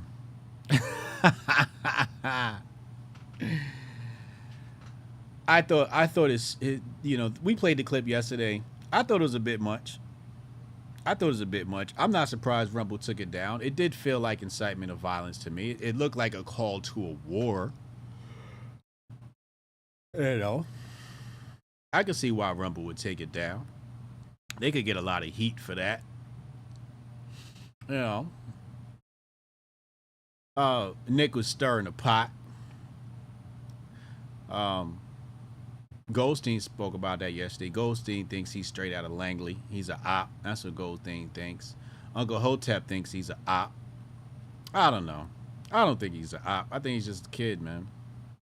I think he's just a kid who, you know, needs a little bit more love in his life. I think he just needs some pussy. I think we get Nick Fuentes a girlfriend and all this shit changes. We gotta get him. You gotta get him some girls, man. We ain't see no girls at these rallies, man. There'll be no bitches at these rallies. That's not a good look for us, for men. You know, need to see some females around. Yeah, Goldstein's gonna be on Aquarian Anarchy later, 6 p.m. That's gonna be fire. Matari said he did it on purpose. Well, he said it in a statement that he did it on purpose. You know, he was trying to stress test Rumble and see how much he can get away with, and he found out. You know, calling for violence against Jewish people is not. It's not going to be condoned. You know, calling for violence against any group of people should not be condoned, and I agree with that decision. I wholeheartedly agree with that decision. You know, and it's a 2-week ban. It wasn't a perma ban. It's just basically saying, hey, we got to put you on timeout. You be wilding sometimes. You know, so I think Rumble did the right thing. I support Rumble in their decision. You know, let's protect free speech. But, you know, the thing is, Nick's an intelligent kid, right? He's smart. And not everybody is as intelligent as Nick Fuentes. So when he says things, you know, individuals like myself, you know, we know he's not really calling for a war. We know that. But the hoi polloi, the average intellect, you know, the small mind, they're looking at things as they are on the surface. They're taking things for, you know, verbatim. And he could incite violence against people. He could create a situation that turns ugly, because not everybody can read between the lines and say, okay, well, Nick is just, you know, he's just playing, you know, he's just playing games. Like you said, it was just a stress test, right? So Nick's just playing games. And not everybody is going to know that. And I think a large part of his base is pretty intelligent, but there's always that, you know, minority in his base that is going to be like, yo, maybe I need to act on these words. Maybe I need to be the spark of this holy war. And it's not cool. It's not cool. You said Andrew Torba tweeted about it? Well, Andrew Torba runs a competitor. What's Torba's account? Is it Gab something, right? Let me see if I can find Andrew Torba.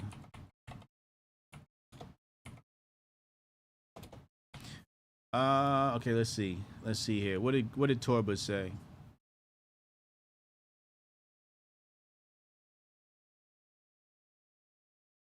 And I know Nick just had beef with Ethan Ralph. I was gonna cover that yesterday. All right, here it is. His team approached us about joining Gab after he was banned on Twitter. Okay, wait, hold on. Is it true that Trump's team approached you about investing in Gab after Twitter banned him, but only if you gave them controlling interest? All right, let's see what he says about this. His team approached us about joining Gab after he was banned on Twitter, but they demanded that we censor criticism of Israel and Jews in order for Trump to join. We obviously said no. So then he went to Rumble. They took the deal and added a hate speech clause to their TOS the day he joined, and then raised $300 million from the usual suspects. So that's Andrew Torba's response to that. Trying to find his response to it's probably on the other account. Rumble, here it is. Rumble banned hate speech and anti-Semitism in their TOS and then raised $300 million in nowhere. Funny how that works. Okay, yeah, here's his response here. And then he points to these screenshots. Content or material that's grossly offensive to the online community, including but not limited to racism, anti-Semitism, and hatred. Grossly offensive to the online community. Interesting. What's the other screenshot? Top 10 owners of Rumble. Cantor, hold on, let me put this on the screen. I thought you guys were looking at this the whole time. So who's funding Rumble? Cantor Fitzgerald, Vanguard Group, BlackRock. BlackRock got 1.38%. Valued at $13 million? Oh shit. They raised a shit ton of money. No wonder they was buying up all the influencers. Vanguard got 2.8.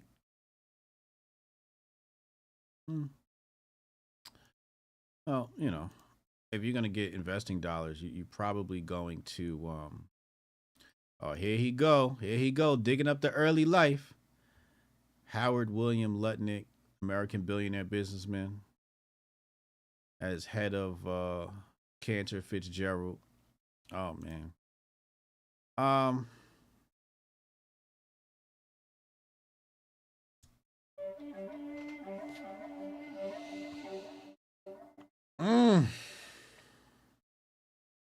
right, here's what I'll say. VC world is very small. At some point, it's going to go back to some entity like BlackRock when you're talking about raising $300 million. There's not a lot of people on this earth that have just $300 million lying around or $10 million lying around to funnel into a company. So usually it's the usual suspects. I mean, you might, at the angel level, you'll have, I'll show you at the angel level, you'll have this guy. I'll show you, hold on.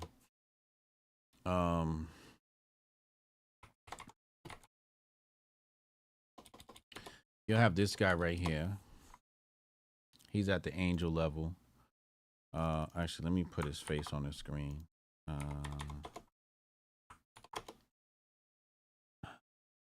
right, here we go. So at the angel level, you'll have somebody like this, Jason Calasantis. What's his max contribution? I think his max contribution might be anywhere between $1 million or 10 mil. I think his usual round, and don't quote me on this, it might be like $500,000, 10,000. But he's not one of the super big VCs. He's more of an angel. So, your seed round, you'll go to an angel. But when you start getting into the Series B and Series C, You go on to Vanguard and BlackRock and them boys, man. They the only ones that really got that type of money. Even the celebrities that are billionaires, they don't have that type of money liquid. It's part of their net worth.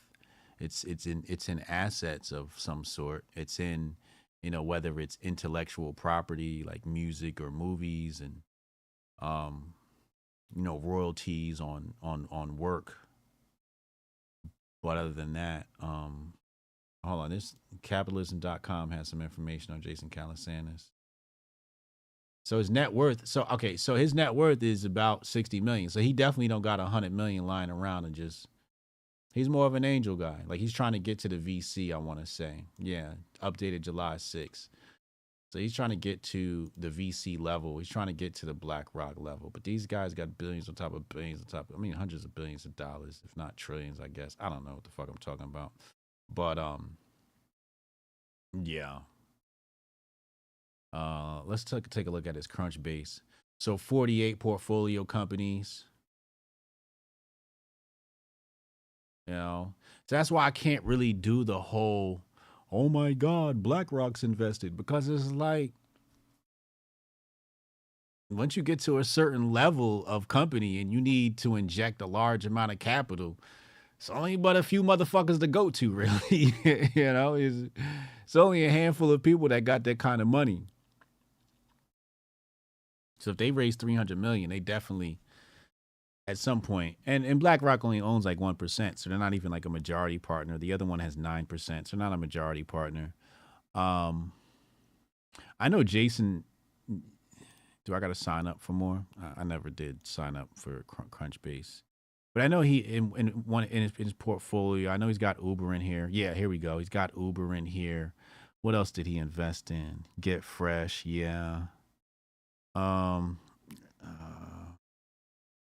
He's got Launch. He's got Inside. These are good assets. These are good web properties. But yeah, he was an angel investor in Uber back in January 2010, and that paid off well for him.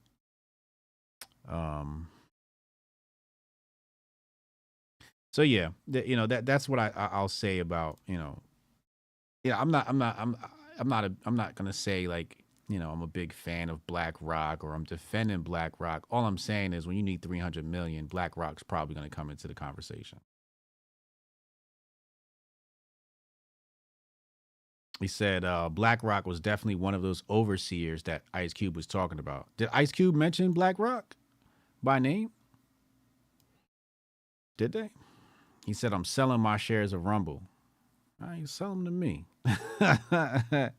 If BlackRock got their money in, I'm putting my money in. Hotep, you're a genius. HotepJesus.com. And on that note, let's go to the phone lines, 202-596-5631, 202-596-5631. And I'll be right back after this short commercial break. Yeah, I can try to get that handled for you. Again, it's only my second day, so if you can give me a second. How am I supposed to do this? How the hell are we supposed to do this by 5 o'clock? I have no clue. Is that possible? Hey, do you have the password to... How'd you finish all your work already? He's not tapped in.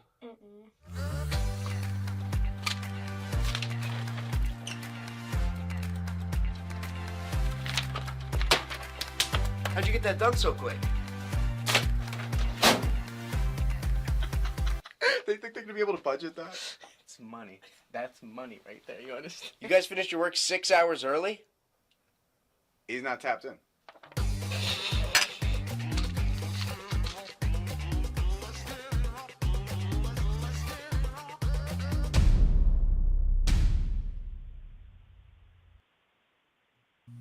Goldstein on the check-in. Goldstein, what up, man? What's happening? I see you got an interview tonight. Yeah. I'm gonna be fucking with Chad and them tonight. Aquarian Anarchy. I see you getting famous, man. You got podcast interviews and shit. Don't forget the little people now. Listen. Don't forget who helped you get started now. Hey, I got y'all to thank for that. Ain't no mistake about that. You know what I mean? This is all in my quest to become the rookie of the year at this year's Grifties. Oh man. You know that. Rookie of the year coming soon. Rookie of the year. I set out on this quest some some months ago. I even tweeted about it, and this is what it is. I'm coming for that award. I want to be inaugural Rookie of the Year. That way, anyone who wins it after me, you know, I'm the standard. So that way, they got to up their game. All right, let's see what the Grifties committee says, man. They hard, man. I last year I thought Bryson. I put my bid in for Bryson to win musical Grifty, and he ain't win it. They gave it to the white folks. I don't know, man. You gotta watch that Grifties council, man. The committee, man. Yeah, they brutal. They on some.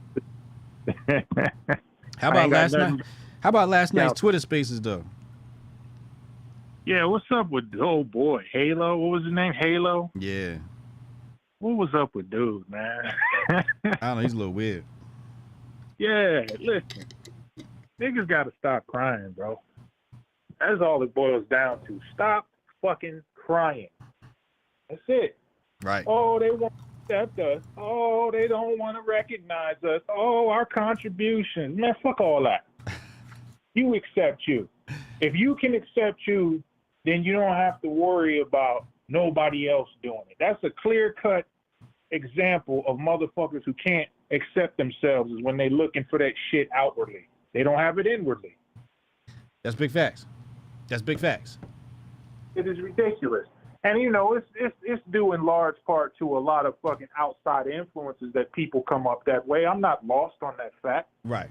But once you know better, you got to do better. Once you know better, you got to do better. Yeah. I'm pretty sure motherfuckers been telling this dude the same thing we was telling his ass last night.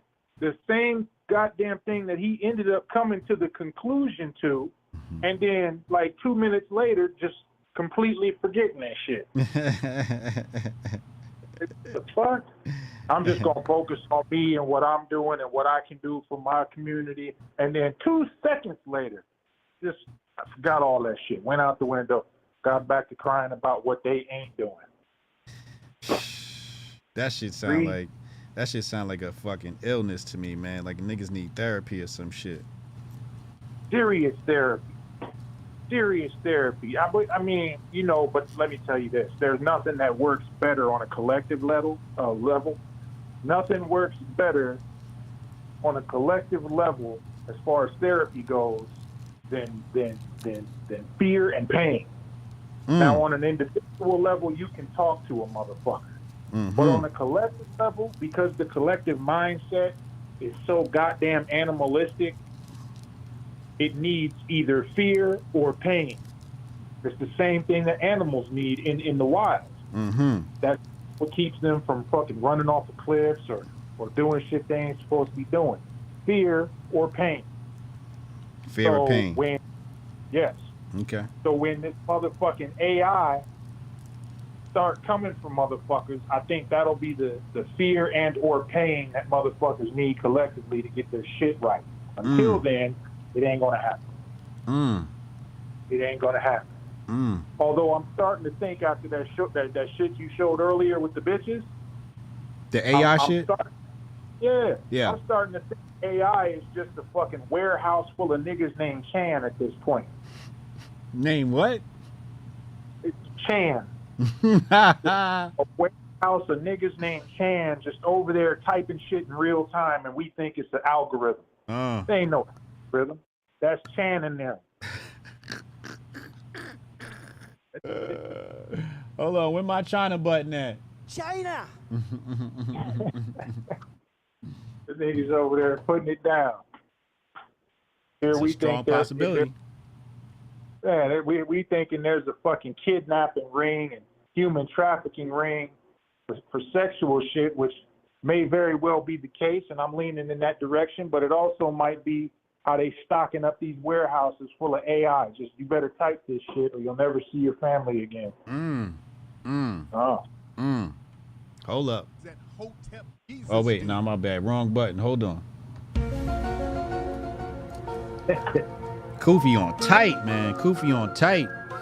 You know what's funny is I was supposed to put that on Locals exclusive, but the program I used to download the audio says 3 hours maximum, and we went 3 hours and 27 minutes last night.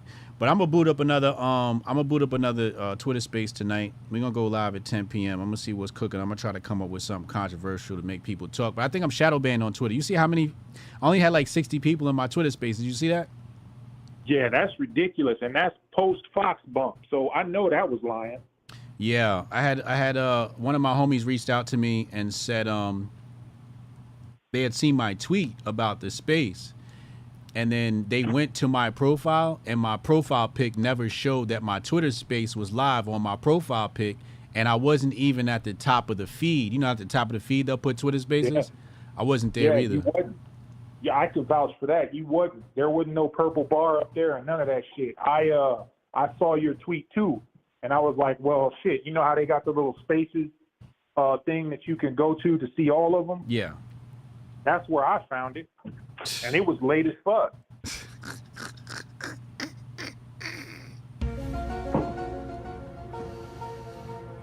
That's it, man. Nick Fuentes said he mad about being banned. I ain't even say nothing about nobody, and I'm fucking shadow banned, man. On Elon's app. That shit crazy. Listen, you know where I'm at with Nick Fuentes? What? Nick motherfucking Fuentes. You know where I'm at about that, dude? What? I don't give a fuck if you banned on Rumble, that's the banned crown jewel right there. You know, there's an all-around fucking grievance economy. It doesn't just happen with minorities, black folks talking about, oh, woe is us. The grievance economy runs through every fucking facet of America. Every little group got their hand in it. Oh, this is a real Hotep brother. For conservatives, it's the I was banned, I'm being censored. Bullshit. How can you be when this news and all this fucking shit you doing reaches millions of motherfuckers? Candace Owens and them was just playing that shit, 2 months ago? We got our shit banned. You saying that to 4 million motherfuckers on Twitter, though, so you can't be too goddamn banned. But Rumble, that's the crown jewel. If you playing that card, if you're that character, oh, man, I got banned on Rumble, the place where it's supposed to be all about free speech. So that makes you super controversial now all of a sudden, huh? That's a good point. But you ain't saying nothing you ain't been saying. And that's why I say this should be, man, I be seeing this shit as being fake. Maybe you do go out there and say some controversial shit that you know might get you fucking pinched on Rumble, okay? I didn't see nothing too fucking crazy about that. The shit that you showed, I didn't see nothing too crazy about it, but I can see how it can be blown up to make it look crazy. You know what I mean? Because I see way harder shit than that on Twitter. Motherfuckers be going ham on that bitch. And it ain't because he got a high-ass profile. That's true. There's other motherfucking high-ass profile people be saying reckless shit on Twitter. Yeah. But they get away with it.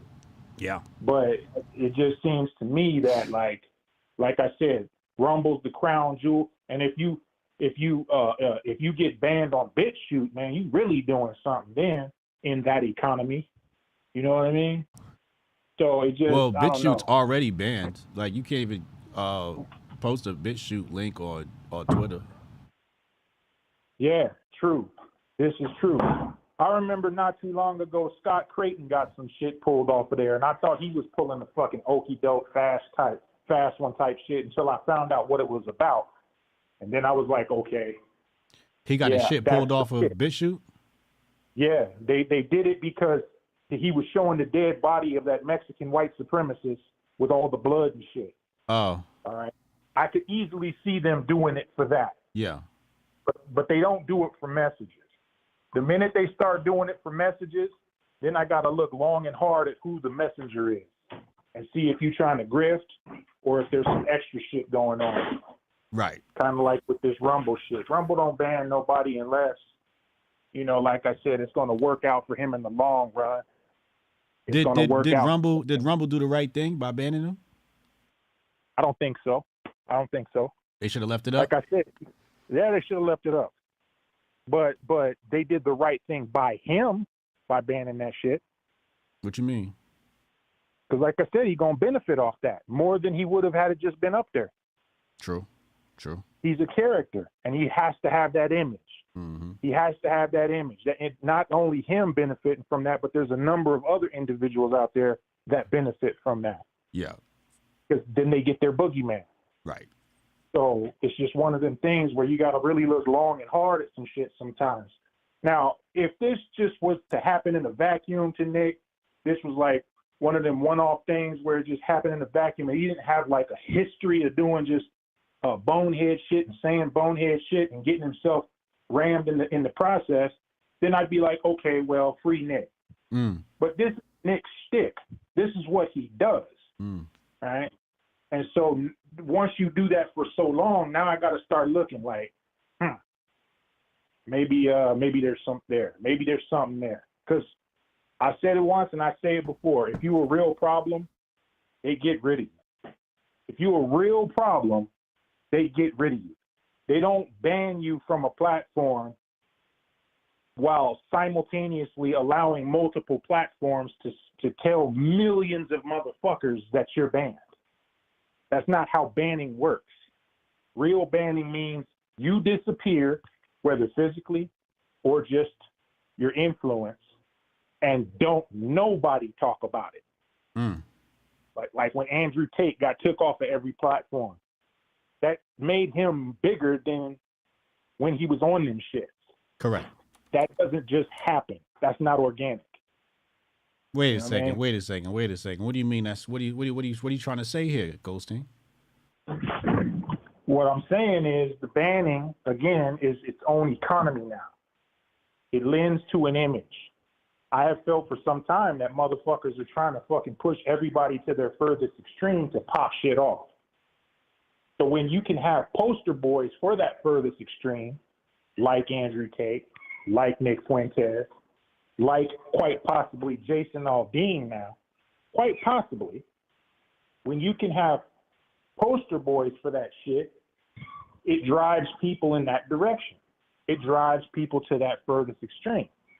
Then once everybody's on pins and needles and everybody's all extreme, quote unquote, it's only a matter of time before mentally ill motherfuckers get a hold of that and pop shit off. And then that gives the government an opportunity to come dig off in your ass, pause, in the name of keeping public safety and national security and all that other bullshit. You know? Yeah. So in regards to Andrew Tate, you're saying that some sort of hidden hand thought it was beneficial. Now, okay, we get that part, but are they colluding? Or I believe. Huh? I believe so. Wow. I believe so. Listen, don't you think it's kind of funny? Don't you think it's kind of funny that at the beginning of this year, everything just went far in whatever direction they're on, whether left had been gone for some time now. But as far as the right is concerned, at the beginning of this year, everybody just went to the extreme, damn near all at once. You know what I mean? It kind of kicked off, if you really look at the landscape, it kind of kicked off with the release of that What is a Woman documentary with the Daily Wire. Okay. But Matt Walsh always been on one. Yeah. But from that point forward, you could check people's tweets, their posts, or whatever they put out on social media, all the bigwigs, all the main players. Yeah. From that point forward, everybody started doubling down on being more and more extreme in the culture war. Yeah. Everybody across the board. That's interesting. This is why this is why I was talking about Conservative Inc. X division. It used to be Conservative Inc., but at the beginning of this year, you could see a massive push by Conservative Inc. and all the main players in it to a more extreme version of themselves. And this coincides with Andrew Tate's banning. This coincides with Ye's banning. This coincides with Nick Fuentes' bannings. This coincides with a lot of shit that just all of a sudden happened at the same goddamn time. Yeah. And not only that, to put it on the positive end, because that's all the negative end shit, to put it on the positive end, you got Tucker breaking ranks with Fox. You got James O'Keefe breaking ranks with fucking Project Veritas, and they're coming out with this more in-your-face approach, this more like, we're going to tell the truth now. Yeah. Before it was just the truth, but now it's the truth. And then they come out with it. I'm not saying they're lying about the shit they're saying, but sometimes you can tell the truth in such a way as to move people in a direction that they shouldn't go. And that's what it's happening. And it's all happening kind of at the same goddamn time. You know, they only got so many motherfucking months before that election pops off. And with everything coming to kind of a loggerhead around this big event where millions of people will be involved emotionally, physically, when they're dragging their ass to the ballot box and some more shit, it just kind of seems like, to me, that this is the play. Get everybody angry, get everybody mad, get everybody extreme. All this fucking truth being told now all of a sudden, conveniently. I mean, it's just like, okay. Like with the COVID shit just completely upends itself within a matter of months. We done went from wear your mask and this is the science to, oh my God, this could have been a fucking false flag. And that's leftists saying that now. All within a matter of months. All these dominoes just start falling. And we know how much of a stranglehold these motherfuckers have over media. We know how much media controls itself. We know how much government controls its information. So all this shit just leaks all of a sudden. All of a sudden, everybody's got all these bits and pieces of information. They're putting it all together. Looks like the old order of this corrupt system is starting to fall down. But you got to ask yourself, what's going to take its place? Let's say all this shit does get upended. Let's say the Republicans win the House, they win the Senate, they win the presidency, conservatism has this huge swell and is pushing into society, into the culture war, and it's what's going to take its place? What's coming? Nobody's asking themselves that because they're too busy focusing on the wins. They're too busy focusing on the aha, we got you moments. You really got to fucking pay attention to what's happening. Well, that's true. That's true. They definitely are fucking playing the ha shit when they losing the whole fucking war. Yeah, and it's weird. Like there's a phrase that I don't know how to pronounce it. Aldean something or other. I don't know, but motherfucking chat. Yeah, people don't even fucking they don't even rule that in as a possible option. Like they don't even rule that in as something that could be going on. They're just coasting on this wave of whatever high they're getting. So it's weird to me. Well, that's true. It's like, you know, when some president was famous as saying like, when there's similarity in the details, that's evidence of a guiding hand. So, I mean, goddamn, there's a lot of similar details jumping off at the same time, coming from all different quarters, but it all seems to be pointing in one direction. Weird. The same shit happened. You said same shit what? The same shit happened that drove the left crazy. It's the same fucking giddy up that was happening that drove the left crazy. What's the same giddy up? Huh? What's the same giddy up? Just a whole bunch of shit started happening that was driving the left further and further and further insane. Well, the black hole of the grifting split open with Black Lives Matter. I thought Black Lives Matter was it. I guess what you're talking about is Conservative Inc. X Division specifically. No, like the left had its own X Division formulate, and this happened around the election of Obama, like right around his election with the Hope and Change fucking shit. This big event that got everybody so emotionally bent and so emotionally involved that you had even Republicans talking about, well, maybe this is a good thing. Because that's how powerful of a fucking moment that was. But those moments are engineered. Those moments have always been engineered. So Andrew Tate's has been engineered? Say again? Andrew Tate was engineered? Yes. In my opinion. In my opinion, Andrew Tate was engineered. Tucker Carlson. Kofi on tight. All that shit was engineered. You know, Tucker Carlson is a Kabbalist. He likes to fool the right into thinking that he's some fine, upstanding Christian citizen. The dude, he practices the Kabbalah. Yeah. That's evident by the red string that he wears on his fucking wrist. Every broadcast, every time you see him in public, he's got that red string on. The man is from Hebrew Heights out there in LA. Yeah. Right? So you just follow that line of reasoning right there, and you'll come to the conclusion that you need to about Tucker Carlson. Carlos Africa in the chat wilding. Jabari said my favorite quote from the Wire TV show was, "Nobody ever wins in a war. Just one side loses more slowly." This is facts. That's it. This is facts. That's it. This is facts. This is facts. You know, I mean,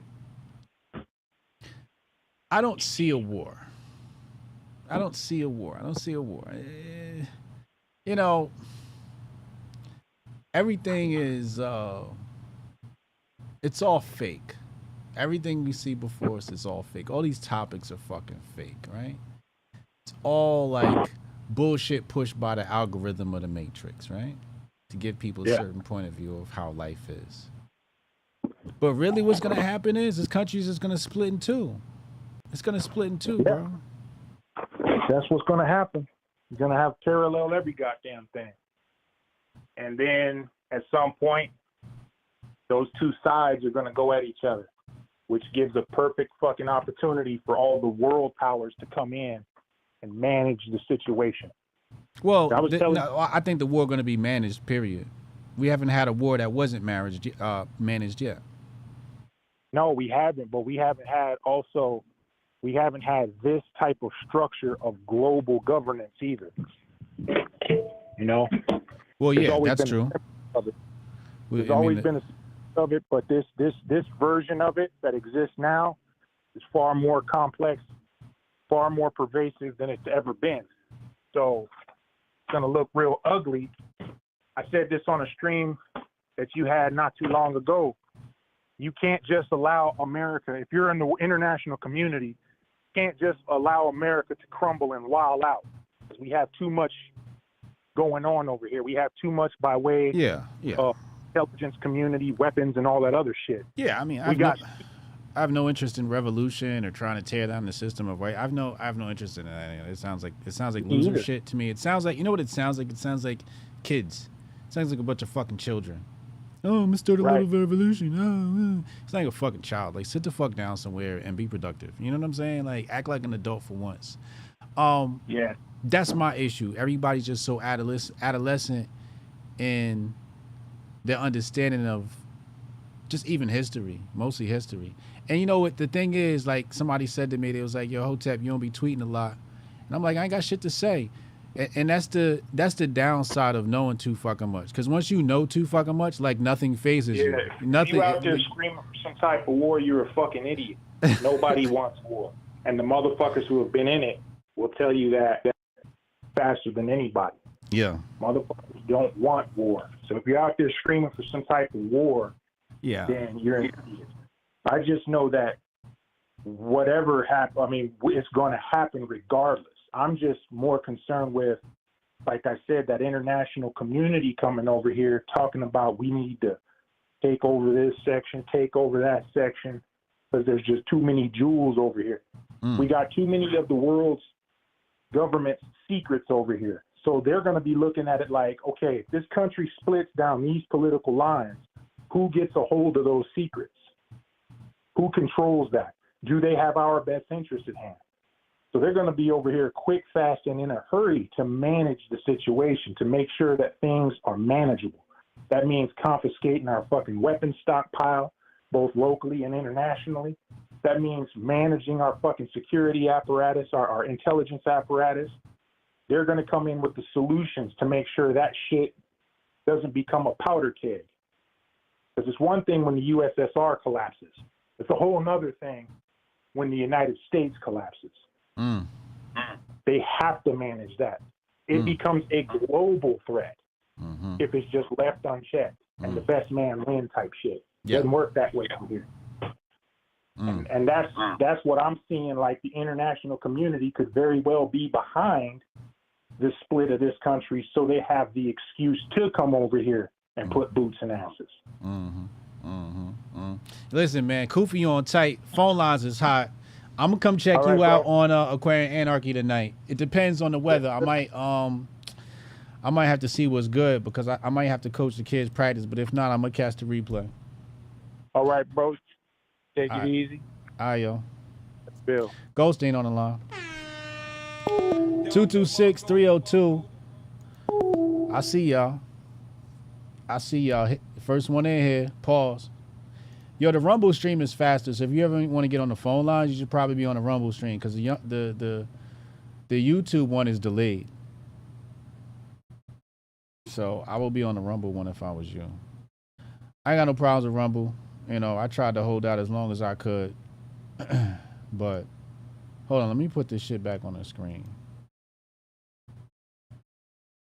Remember what Goldstein was talking about hold on. Call from. Remember when Goldstein was in here, he was talking about grifting off the YouTube ban? Yeah, that's what this is right here you see on the screen. Jonah, what up, man? Nada. You? Nada. I agree with some of what Goldstein was saying, and I disagree with some of it. All right, what you got? There's a direct balkanization of the USA. They really don't care, because it's also the American controllers that are perpetrating some of it, But the things with Tate and all that, Tate's been an operation all the way through, right? I mean, other than Jeffrey Epstein, who gets those kind of charges ever brought up and then walks on them, right? Mm-hmm. Now, what they're doing with the internet, though, it's called interactive internet activities, and you can look it up.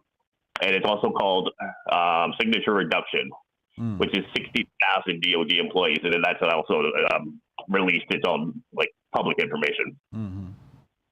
So what they're doing is setting up silos, and then within the next couple of years, whatever, if you're in one silo, the Hoteps, you'll only ever see Hotep information. You'll get one perception of reality. Mm-hmm.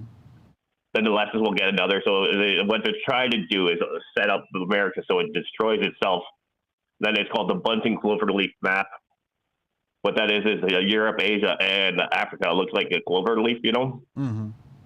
So they're going to set up, it's also called the known map, where they set up Greater Israel, which is going to control all three of those continents. Mm-hmm. What three continents? What three continents? What three continents? Asia, Europe, and Africa. The cloverleaf. Mm-hmm. So once they have all that, right, then they want that set up, and then the Americans will be just left aside again. But yeah, it's all documented. You can look into it. Again, it's Bunting Cloverleaf map that goes back to the 1500s. Mm-hmm. The known with Greater Israel or Jerusalem is capital. That's from 1900s. This is all documented again. But right now, people really need to pay attention to is that IIA and the tech. So what everyone should be doing is actually with their account, if you're listening to only conservative stuff, have a second device that's watching leftist stuff all the time, and whatever else. Have another device that's watching the opposite of what you do all the time, because they can't actually build your profile that way, right?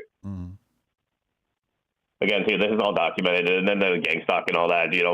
They didn't spend millions and trillions or millions and billions on MK Ultra and all those other ones, right? They didn't spend all this money, setting up these ways of control just to kind of given willingly. So it's gonna be fun the next couple of years. Listen, man. Here's the problem with y'all, man.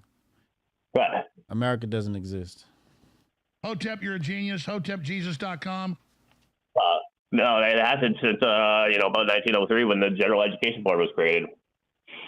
You have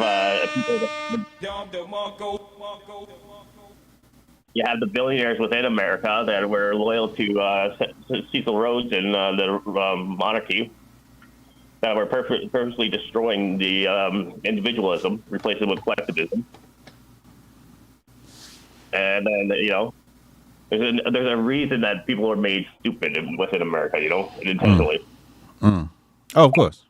That's what's wrong with them now. The motherfuckers is dumb. Yeah, I appreciate you, man. Hey, did you get that one thing that I sent you this morning? Hold on, let me look. The China thing? I got to research it more. Who okayed that one? I could show you my DMs on the screen right now. These shits are jam packed, bro. Yeah, no. Getting Look, I'm gonna show y'all my DMs right now on the screen. Look. I was just saying, I researched that for you.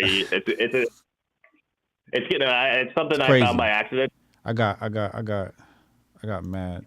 1, 2, 3, 4, 5, 6, 7, and then here we go. Jonah, right there. Found you. China? Yeah. With who? Oh, I see it here. Ford to announce 2.5 battery plant in Marshall with Chinese partner. Oh shit. Yeah. Who okayed that? Oh man. I got a bunch of Marshall stuff up there. I mean, a bunch of McCarthy stuff about George Marshall above that for you too. I said that all yesterday, but yeah, who okayed that? And that's all that EVs that they're pushing on everybody, right? Electronic vehicles. So China's USA. So here's the problem. China's already within the USA, already doing all this stuff. The oath is all enemies foreign and domestic. Well, all the enemies are domestic. Big facts. I gotta research that more. I'll get more on that for you and see if it's who it's tied to. All right, man. I appreciate this, man. This is a hell of an article right here. Yeah. And that's the big three who are also, that's the same one who sued the U.S. for bombing their Germany place and got money. Dirty dogs. These motherfuckers are slithering, man. They slithering. Yeah. Who's really in charge?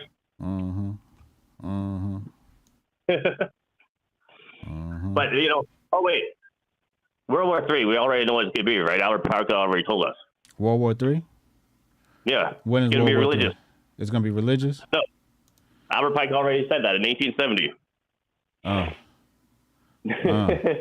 Dizzler on the check, and Dizzler said, I'm Dominican, but we out here getting more mad at police taking away the speaker and the hookah than getting mad at our representatives. Shaking my head, we lost. Well, that's intentional. That's intentional. You go back to like Europe. China. I mean, China. Think about World War I and World War II. The Europeans fought over which one of the inbred cousins they want to be controlled by. And then Rothschild printed billions and collected the interest on all of it. Anyway, before I get you banned off YouTube, Hotep build. Hotep and build. Who was that? I think that was Rudy. That Rudy, yo, man, go ahead, man. I think we just missed your call. Yeah, we just missed it. Thank you, Dizzler. I appreciate you, man. Dizzler on the check-in. Did Rumble throw any dollars out? I don't see no Rumble dollars here. But I see my supporters. Shout out to my supporters in the chat. I see y'all. I do see my supporters. Who is that? Strong Dad. Hold up. Rudy about to get in here, Strong Dad. And then we're gonna go to Strong Dad. Rudy, hurry up and get in here. Pause. I think Rudy be listening on YouTube. That's why he always get on the phone lines late. Here we go. Call from Rudy the Vet. Rudy, what up, man? What up, HJ, man? What's going on, brother? What's good, Joe? Hey, first of all, Jonah's the only foreigner I'll ever listen to on domestic U.S. politics, man. the rest of them can kiss my ass. I don't want to hear your opinion. But, Jonah, you're all right, you Canadian bastard. Just piggybacking off of what Goldstein said, man, like, I agree with him about 90% of what he said today, but trust me, they want the chaos, man. They're agents of chaos, man. And all they're really trying to do is so after 20, 30 years of left-wing indoctrination in higher institutions, right? And these people infiltrate the institutions. And you see, like, Black Lives Matter, the fomenting the rallies, the burn it down. All they're trying to do is get the right so pissed off that instead of going January 6th and having to have feds in the crowd to get them to riot, they're just trying to get the right pissed off to the point where they have the left pissed off, and then they're just going to watch us all go at each other like rats, man. That's it. That's my opinion, man. Like that.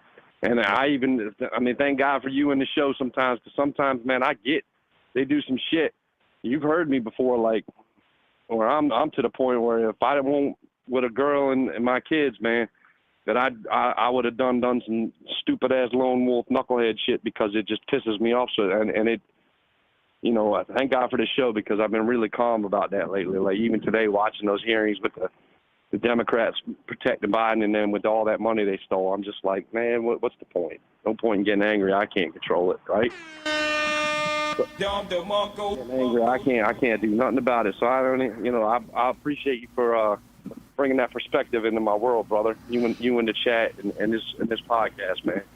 Because there were some days I called you up, dude, fuming, man, fuming. You know what I'm saying? But that's what they're trying to do, dude. Like Goldstein said. But I don't believe it's to the point where I believe they want it to happen, dude. They're agents of chaos, man. They want it to get so bad where they get the right just as fomenting and then screaming at the mouth and drool coming out as they do at them leftist rallies and the abortion rallies and the Black Lives Matter.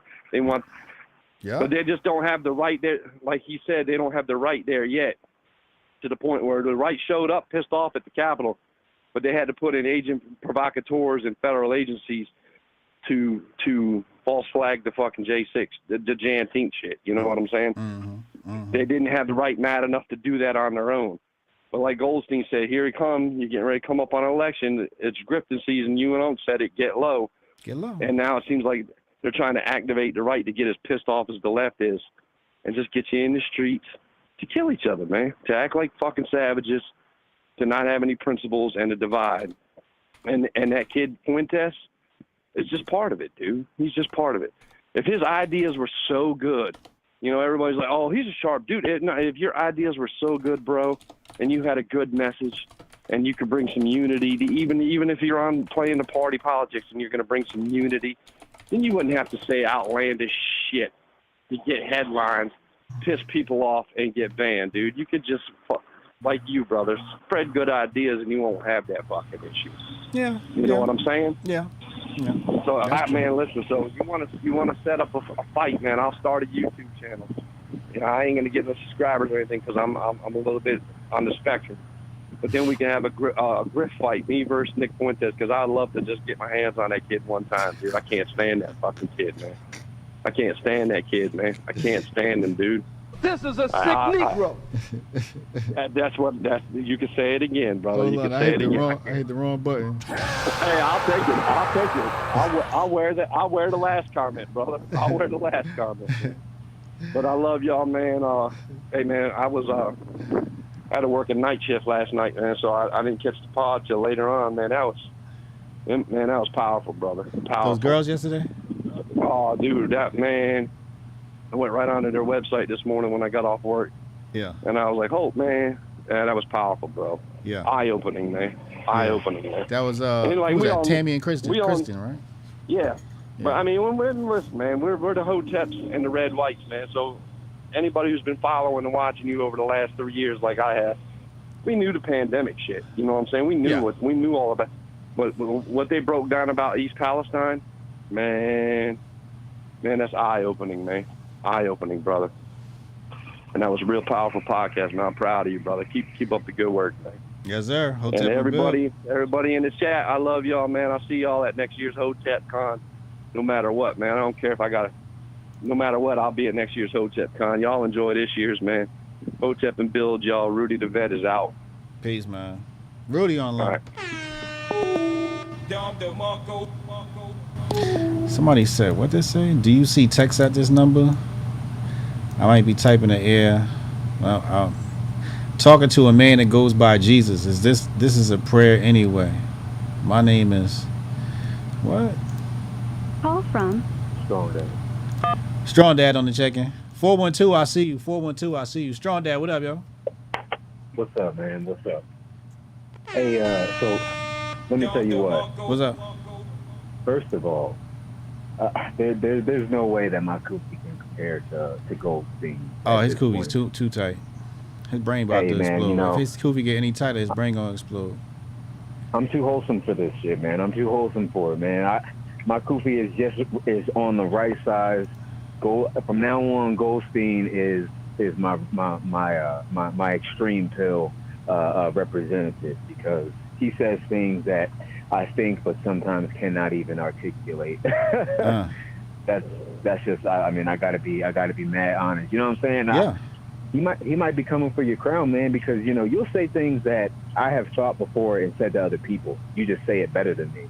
Goldstein says things that I'm barely thinking of. I'm like, he out there. He out there. He in the stratosphere, but I respect it. That nigga an alien. Hey, Goldstein not Goldstein human. is an alien. That nigga then one of the that's Men good, in that's Black good. motherfuckers, yo. That's good. We need him on our side. You know what I'm saying? He like one of them little niggas in there drinking coffee. You know what I'm saying? The little worm niggas. Yo, Goldstein been here for a minute, man. I'm telling you. He been on this planet for about 300 years. Yeah, facts. But listen, man. Yeah. I got an email today. I posted a video about it. But I got an email while I was at home. And it was from this community group who was essentially targeting fathers, and the name of the email was supporting or focus on raising trans children. That was the name of the email. And I read this whole thing, and it's about, you know, like this group of people who are trying to, you know, like support queer children and help them find their identity and things that we they played desire. that shit earlier. Oh, you did? For real? Yeah. I didn't. I was. Hey, man, I've been sleeping my ass off waiting for this. We played that shit. We played that shit at the top of the show. That was the first video we played. Oh shit. Okay. What did you say about that? That shit is really insidious to me. That was really disgusting. And I just wanted to know what your take on that was. I'm trying to remember what I said. Oh, I know what I said. Because it said fathers. And I said, if you a father with a trans kid, you a bitch. That's what I said. Yo. Man, I don't even know where I could even start with that. But I'm glad you played that. That's really all I wanted, was to make sure that the chat saw that. Cause that was real scary. Fucking but emails, I mean, really, and that's shit. Yo, man, that emails, you sending emails. You sending emails to dads, man. Like you targeting. You're not even sending mass emails out to parents or people. You're targeting dads. Like my wife ain't get that shit. You know what I'm saying? And I know it's because I did Strong Dad June, and all my socials are about being a father. So it's like they was like, okay, we need to get this nigga, turn him into a feezy, as they say in the pen. So. Yeah, man, I'm gonna have to go back and watch that, because yeah, man, that's really all I wanted to touch on for calling in. But man, I respect Goldstein's kufi. I do think you know that insidious plot that we're all looking at, that, you know what I'm saying, that's that one world government type thing, and I really don't think it was during Obama. I think Obama was, you know, more like the primer for things like that. You know, he was definitely a primer. He was definitely a primer. He was the primer for Black Lives Matter. Yeah. He was the primer. I feel like he was the, you know, like I'm a painter, right? And you put on the primer, you prep the surface, you put the primer on before you put the paint on, right? But when you put the primer on, you have to sand the surface back down and then reapply, okay? And I think Obama was just the first layer of the primer. And I think that the jab and all of that was the second layer of the primer. And right now they're sanding us down, getting ready to apply the finish coat, getting ready to apply those last two coats of paint. And so that's really what my take on that is. But man, I'm gonna keep my kufi just a little loose, you know what I'm saying? I can't be cutting off my circulation like that. Yeah. So yeah, that nigga, man, listen. Goldstein's in another planet, man. Yeah, I appreciate you calling in, but yeah, we fucking yeah, man. we covered that video in the very beginning. That was gross. The fact that they had the nerve to send you that shit was gross. You know what I think what's happening is, I think people are stealing phone numbers and putting people on lists, because I done got some weird shit too. You know, I done got some like OnlyFans requests and shit. Like, yo, I didn't get on this person's list. They signed me They up trying for to all trap types of weird shit. Yeah, They trying yeah. to trap people. Y'all better be careful, man. Google Chrome gonna release your incognito playlist, and y'all gonna be fucked when that come on. It's gonna be You know a what I'm rizzy. saying? Yo, but, man, much love to the chat. Much love, Yes, Rudy sir. the Vet, Goldstein. You know what I'm saying? I'm gonna tune in for Aquarian Anarchy while I'm in my comatose sleep.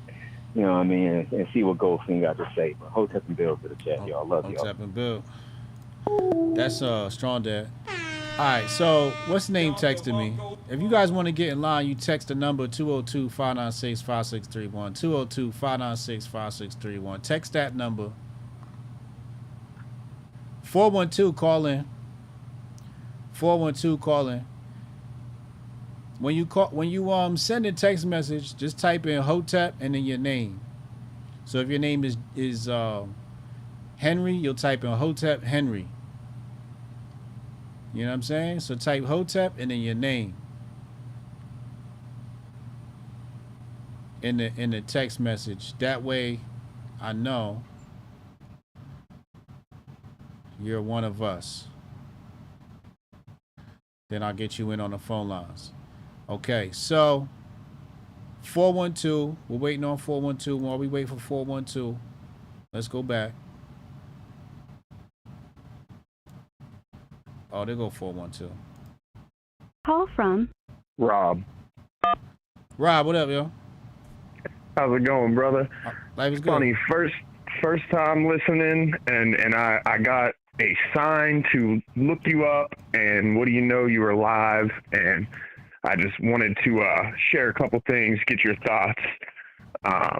So, you know, I understand the whole Hotep thing is ancient Egypt. What do you look to when you look at things like the Bible and the Torah and the Quran? What do you believe about those things? I think they're tools to help people. I personally like those documents that you mentioned. I think all those documents are really great pieces of work. But I don't follow any of them per se. It's funny you say that, because the more I read them, the more I realize that all the places who claim to be the most knowledgeable on them simply leave out the most important facts of them, and it's that your spirituality and your connection to the divine is the most important. And even the fact that they're all the same exact stories, just rebranded over time, it's pretty mind-blowing when you start reading through it all, seeing that they're the same stories, the same characters. I mean, I had my mind blown the other day while I was reading Genesis for the second time, and it talked about who the Horites were, or that they had to go fight Horites. And then I go and look up who these people are, and they're the descendants of Horus. And you just move through all these things, and people have no clue. These books that they hold up and put above everything, they don't even know the actual information that's within them. It's crazy to me. Well, you know, like I said before, how old are you? I am 29. Oh yeah, you young boy. Yeah, man. You know, like I said before, man, once you attain a certain amount of knowledge, you become numb to all of this stuff. So yeah, I mean, you know, everybody's gonna have a certain set of beliefs, right? And honestly, you know, I call it the space-time continuum, like from Back to the Future, but like you really don't want to alter people's timelines too much. You really want to focus on yourself and being a pillar of what it is that you believe, and helping people along their journey. Because sometimes, you know, a person that might need to follow Jesus for a certain period of time in their life. In their next phase, they might be on some Buddhist shit. You know, so these religions Jesus learned from the Buddhists. well, these religions serve people, but you don't know how long they serve them. But it's a good purpose to help develop that person for that certain time period in their life. So you can't discount it completely. I can get down with that. I mean, Jesus did say the second you organize any religion, you lose the spirit of it. Yeah. So. Well, I mean, you know, I'm religious agnostic, but I'm also religious tolerant, where I never want to say something disparaging about another person's religion. I never want to intend to discredit somebody's religion. I'm kind of, like I said before, when I was younger, yeah, that's like conversations I partook in. But today I'm like, nah, that's not the way to attack religion. It's really to ascend, right? And when you become in the world of mysticism and spirituality, you know, you just be light and you'll attract light and you'll create light in the world. So you don't never have to try and intellectually convince somebody out of their religion. Manifest things, become a pillar of your society, and people will ask you, yo, how'd you do all this? And then that's when you can impart knowledge on it. Well, that's at that point you impart knowledge upon them, you know. Yeah, you know, it's funny you mentioned the space-time continuum, because just yesterday I found out for the first time. Have you heard of the book The Last President? No. So it's written in 1896, and it is about a young boy named Baron Trump who travels through. Oh, that book. Yeah. And it's supposed to be like almost a reflection of Trump's life and shit like that. I don't know. I just ordered it just so I could see what it's about, but I mean, it's definitely suspicious of the time period it was written in. Trump a time traveler, yo. That's 47, man. Respect my president. It's funny because I'm a master mason, and I've actually walked away from. I walked away from them though, because I don't like the whole secrecy. You know, if you have the story of rebirth and life forever, that's not something you should keep from people. That's something that you should share. And I disagree. So, you disagree? Wholeheartedly. Why's that? You don't cast pearls to swine, man. That's how evil people get power. You be imparting knowledge on evil motherfuckers. You got to remember the first what is it, the white brotherhood, the Aryan brotherhood, the first one, right? You know, those guys operated on secrecy, but white and Aryan at that time meant noble, and they were holding things in secret because they didn't want the knowledge to be imparted along the wrong people. So you had to go through initiations and rites of passage and all of this stuff, and as you passed each test, they gave you more and more knowledge.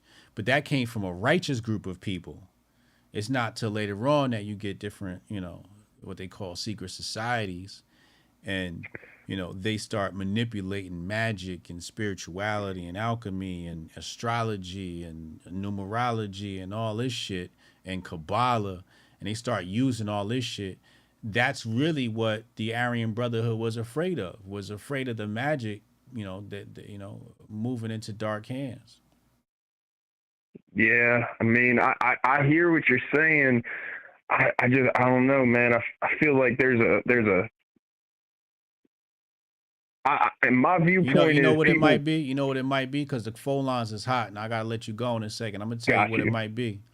This might be your spirit calling for you to be a voice for this conversation. You know, maybe that's what your spirit is calling on you to do at this time, is for you to spread that message. So maybe that's what you need to do. You need to go out there and start spreading that message. If you feel that in your heart that that's what you need to do, you need to get that shit off your chest. I can respect that. I like that. Go do that. Man, have a blessed life. Yeah, Hotep and Bill, bro. Love, it's love. Hotep Jules, you up next. Go ahead, hit the lines. Ohio Tep, I see you. You up next. If you want to get on the phone lines, Ohio Tep just called in. Dang, he just skipped over Hotep Jules. Call from Oh, hi Hotep, what up, yo? What up? What's good, yo? Yo, he low key hit on the topic I wanted to talk to you about. For real. You know, y'all started talking about that religion stuff. I wanted to ask you a question about the same thing, because when you played the Christ Walk, yeah, like I feel the song. Yeah. It's just, but some of the lyrics be like, only because I don't rock with it like all the way like everybody else do. Yeah. So, you know, it's sometimes I think that's the only reason the Christian rap don't hate me the way it do. But I wanted to ask you something similar. Do you know what deism is? Deism? DEISM? Like, you know, people believe in gods is what I'm guessing this is? Yeah. Yeah. But that's pretty much where it ends, just for the most part. Okay. I was wondering what your thoughts on that were, like compared to like, you know, the other religions and whatnot. So what you are you asking me what's my understanding of the universal power? Not necessarily, but like just what do you think of people who believe but don't have a particular belief system, and like how do you fit into that? You know, believe in what? God or a God, I guess. But don't like, have a system? Yeah, yeah. Again, that would be a situation where, you know, it serves the individual. Some people need to be fucking going to church some of these motherfuckers need to get their ass off their ass and go to church on Sunday. Some of these motherfuckers don't need that because they already, you know, walking missionaries just by the way they move, you know. But you know, even in the Bible, it tells you, I think it's something about you lift up a rock and I am near, basically saying God is everywhere and you can reach me no matter, you know, where you don't have to be in the temple to pray to God. So you can have a spiritual relationship. Like I got a crazy spiritual relationship with God. My relationship with God is like when I say I am the one, like I am the one, but I am not the only one. You see what I'm saying? Right. But that one, that being the one means you connected to oneness. Once you connect with the one, and I teach people how to connect with the one all the time. It's very difficult. It's not the easiest thing to do. But once you connect with the one, which is basically obtaining the state of no mind, and I say it to people, and they're like, but you're really thinking. And I'm like, all right, you can call it that if you want to. But you enter a state of no mind where you're not constantly thinking. I show you how to brain hack it. It's in one of my books. I wrote a book about this, some alchemical shit. It might be floating around the internet somewhere. But yeah, I've written about this subject in the past, and yeah, I'm not really interested in other people and their faiths. You know, I'm very much like, you have a faith, good. Let me clap for you. You know what I'm saying? Because there's a lot of motherfuckers out here that's worshiping the devil and Satan. So when I see a motherfucker worshiping Allah or Buddha or something, I'm just gonna applaud, be like, all right, we off to a good start. Okay, see, this is another thing I be thinking about all the time, right? You know, you ever heard the Christians talk about Satanism and what Satanism actually means to them? Yeah, no, not really, but I think so. They always go into it's about the worship of the self thing, right? So a lot of them, it won't even be like they won't even say that worshiping Satan is worshiping Satan directly. And that's where it goes into like their criticism of other people's religions. I mean, you even got, there's a whole conspiracy about, you know, the satanic Jews and all that, right? You know, I know you heard about that, right? Yeah. So it's not even necessarily that as far as like, you know, the other religions are concerned, I'm saying, you know, the other people, we don't look at it like that, because I pretty much look at it the same way as you. Yeah. But when I see it through that, whenever I look at it through their lens, you know, because you got to be able to, you know, switch it off. I don't remember if it was Aristotle that said, you know, the hallmark of a great mind is to be able to entertain the idea without believing it. Yeah. Something like that. Yeah. Something like that. Yeah. But, yeah. That's exactly it. Yeah. Whenever you use the lens, you understand, like, okay, so a lot of what we would see going on would be Satanism to the person with that kind of lens. With that kind of what? With that kind of lens. Yeah.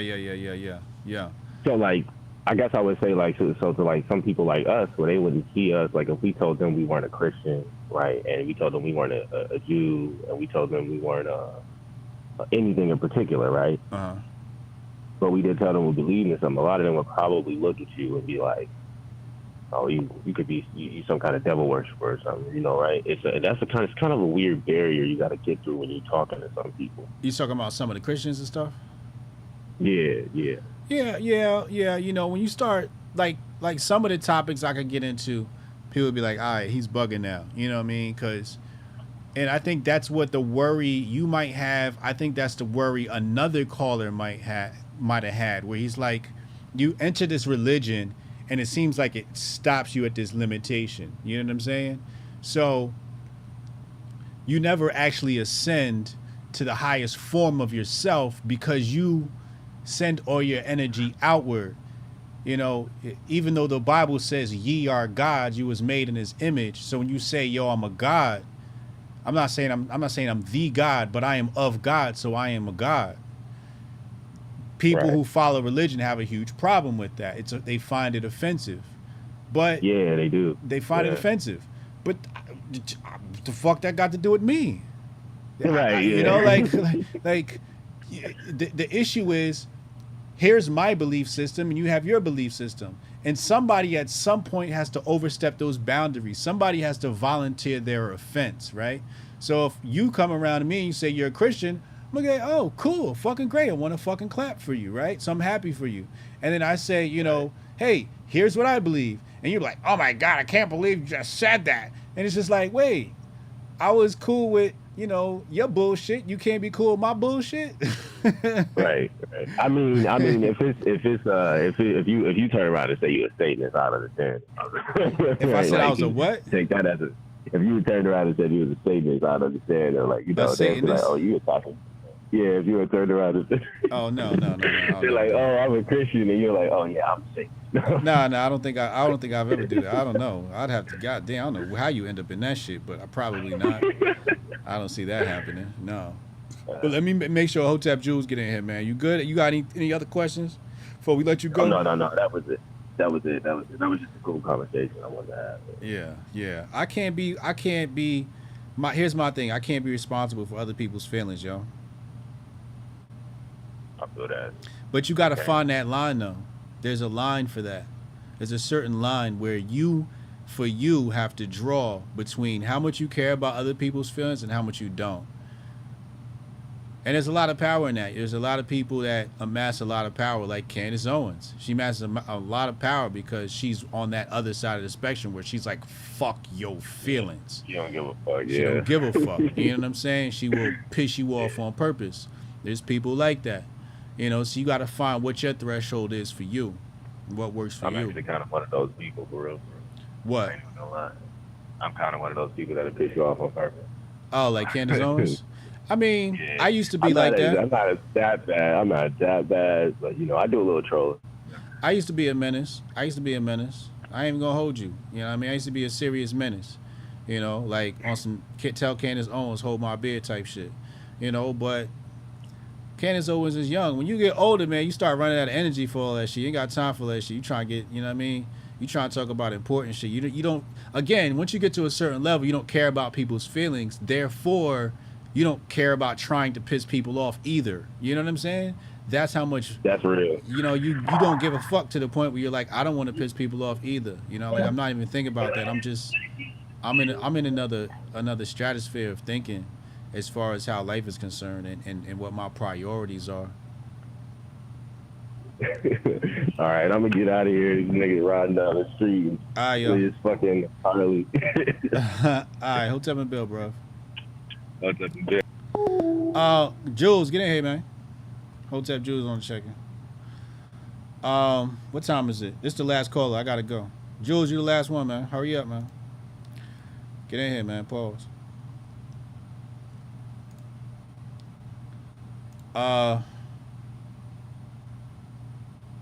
God was meant as judges in that section. Yeah? All right.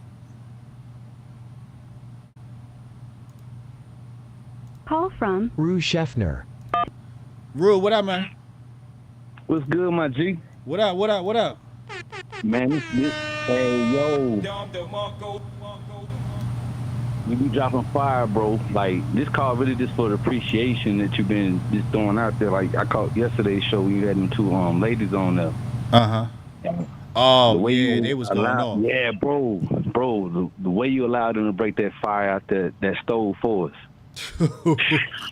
Man, much respect, bro, because it's hard, bro, like going through this situation where people have a cognitive dissonance, Stockholm syndrome, and like sipping an all-time delusional soup and became really so immersed in the lie that they are really blinded by the facts in front of them now. And so when you bring people out there who really had the credentials, who really showed that, like, yo, we was taken away, like, when you have that type of information and be restricted from 2020, when you had to be up on it to already have that type of insight. Right. And it was removed from the most sources, the most important platforms. YouTube, Twitter, Facebook, Instagram. They ran the way that certain information was flagged. It was associated with pedophilia. So if you even send it to Instagram messages, Twitter messages, they had. Could you ever see how the people get caught up with having stuff on their computer by sending like pornographic child porn? Like they can see that stuff.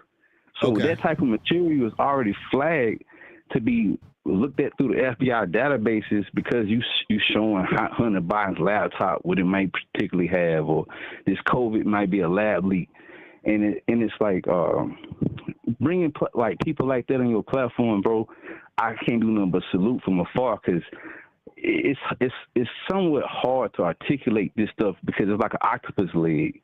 It's so many tentacles that it has this whole picture, this warp-sided for most people to get a good visualization of it, man. But you're doing an excellent job, man. Like Hotep and Bill, bro, like salute. Like if I had 1,000 arms, man, they'd be saluting right now, bro, because it helps ones who've been conscious of this to really know they're not crazy. Yeah. Like, because like I say, this information ain't on a wide scale. You have to be tapped into the sources of people more so than mainstream like platforms nowadays. So you really have to dig through a rabbit hole algorithm and cut it out, because I really came across you through like a weird clip on a 10-4 clip that was like a sponsored link. And I was like, damn, he said some powerful shit. And I was searching through it, and then I came across it, and I was like, damn, no wonder we don't really know about this man in the mass light, because look what he's saying. Man, you got the grift for the century.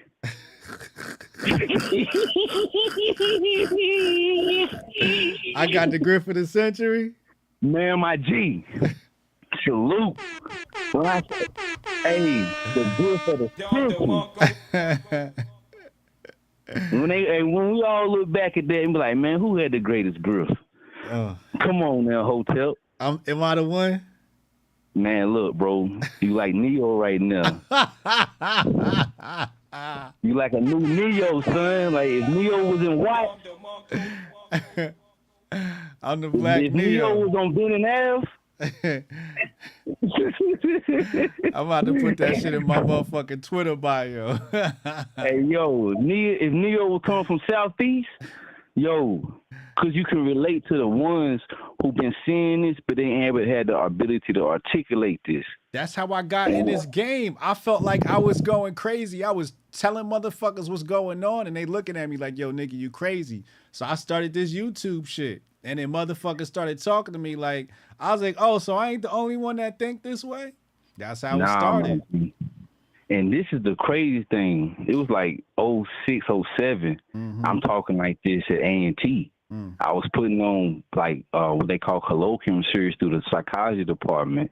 And they didn't even have a black psychology department like honors program before I left. I established that, the AB Psych. And they baffled me this how we wouldn't free if this was the key to psychology. And I'm like, well, we regurgitating Freud. We regurgitating all these particular young band, like all these theories that associate us with being psychologically inferior, we ain't doing them but regurgitating at the highest level. So until we put our doctrine in play, it ain't gonna never be no difference in change. And this is the highest of the highest field. Every psychology department has got a person in every field, IL psychology, to make people think a certain way. So until we regurgitate the new knowledge of how to think, and this is a part of it. Like this is like the Socratic method of listening, and you bringing forth that nuance that breaks up all that rubbish that we've been fed. And you like, hold up, man, you bringing a different clarity to the color. So man, that's why I say, man, like when I saw stuff like this happening, I was like, man, but who gonna be in charge of Google? Like they gonna be able to have the digital like fingerprint. Cause I did a study at like a poll, Yahoo or Google, which was gonna last the longest. And I said Google because they allow you to think that you thinking for yourself by asking the question. But they always leading you to the water. You know what I'm saying? So you right now, you leading a few of us back into the Great Lakes of, you know what I'm saying, to rehydrate with the real knowledge, bro, and the way you doing it. That's why I say it's the grift of the century. You learning how to Trojan horse this junk, bro. Clip that. Yo, when I say yesterday, I was in here like, man, I just came from Richmond to back to Gissaville to be with my grandmother in her early days. Okay. Because Joan ain't, you know, sometimes you got to sacrifice the fun and the glitz and the glam to make sure the fam all right. Absolutely. And what's been happening, man, it's been in this small town listening to folks really just completely blinded to the real narratives.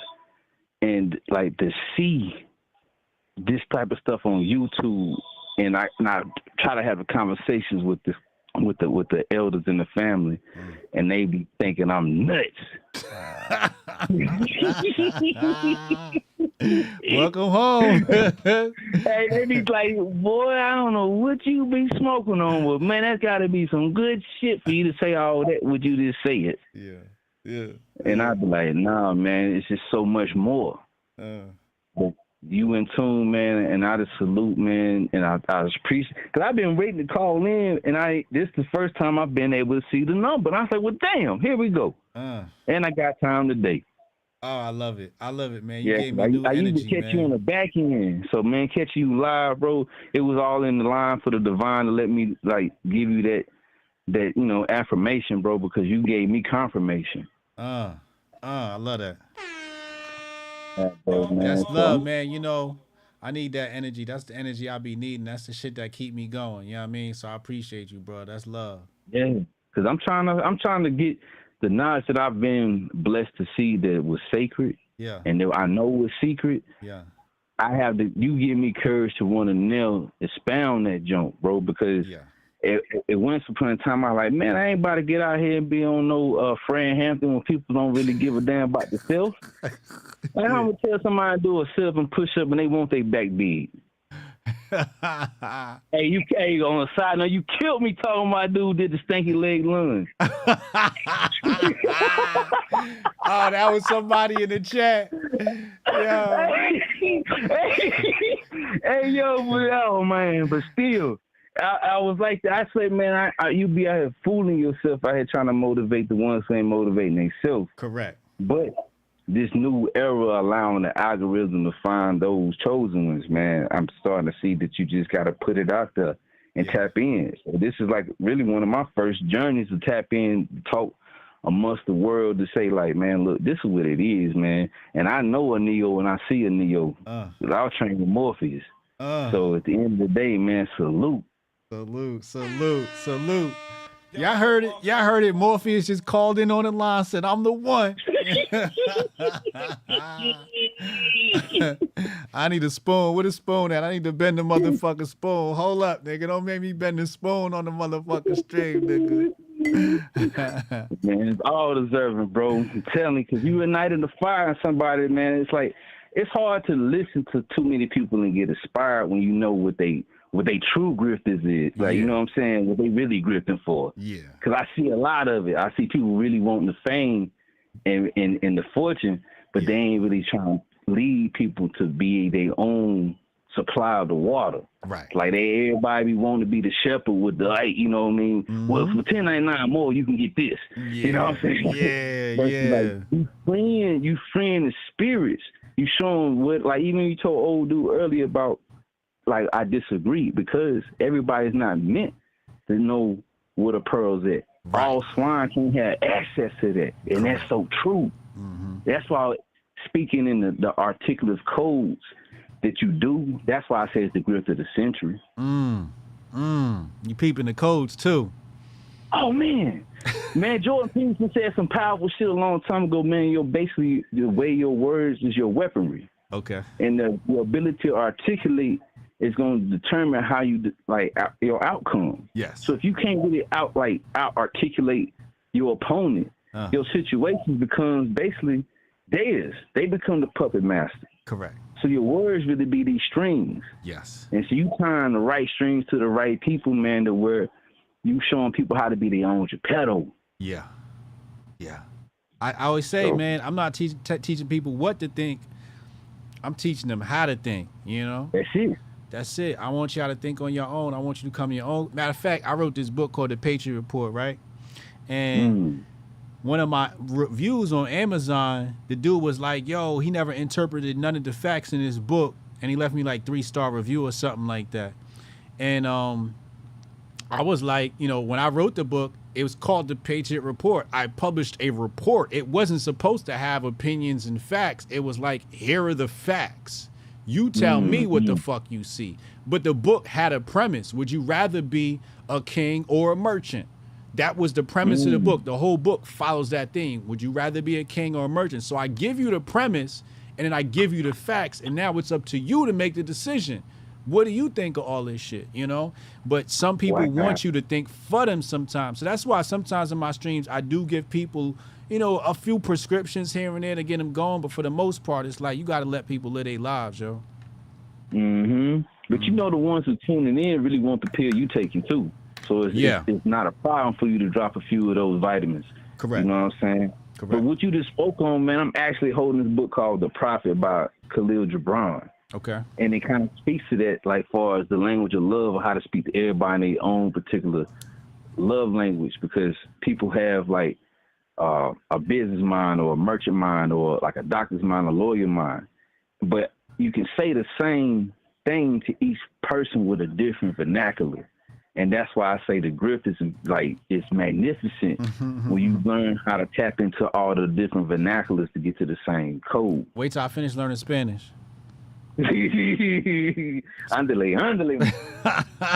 Yeah, man, come on, man. Hey, you woke up a sleeping giant, my G. Who's the sleeping giant? Me. Oh, yeah?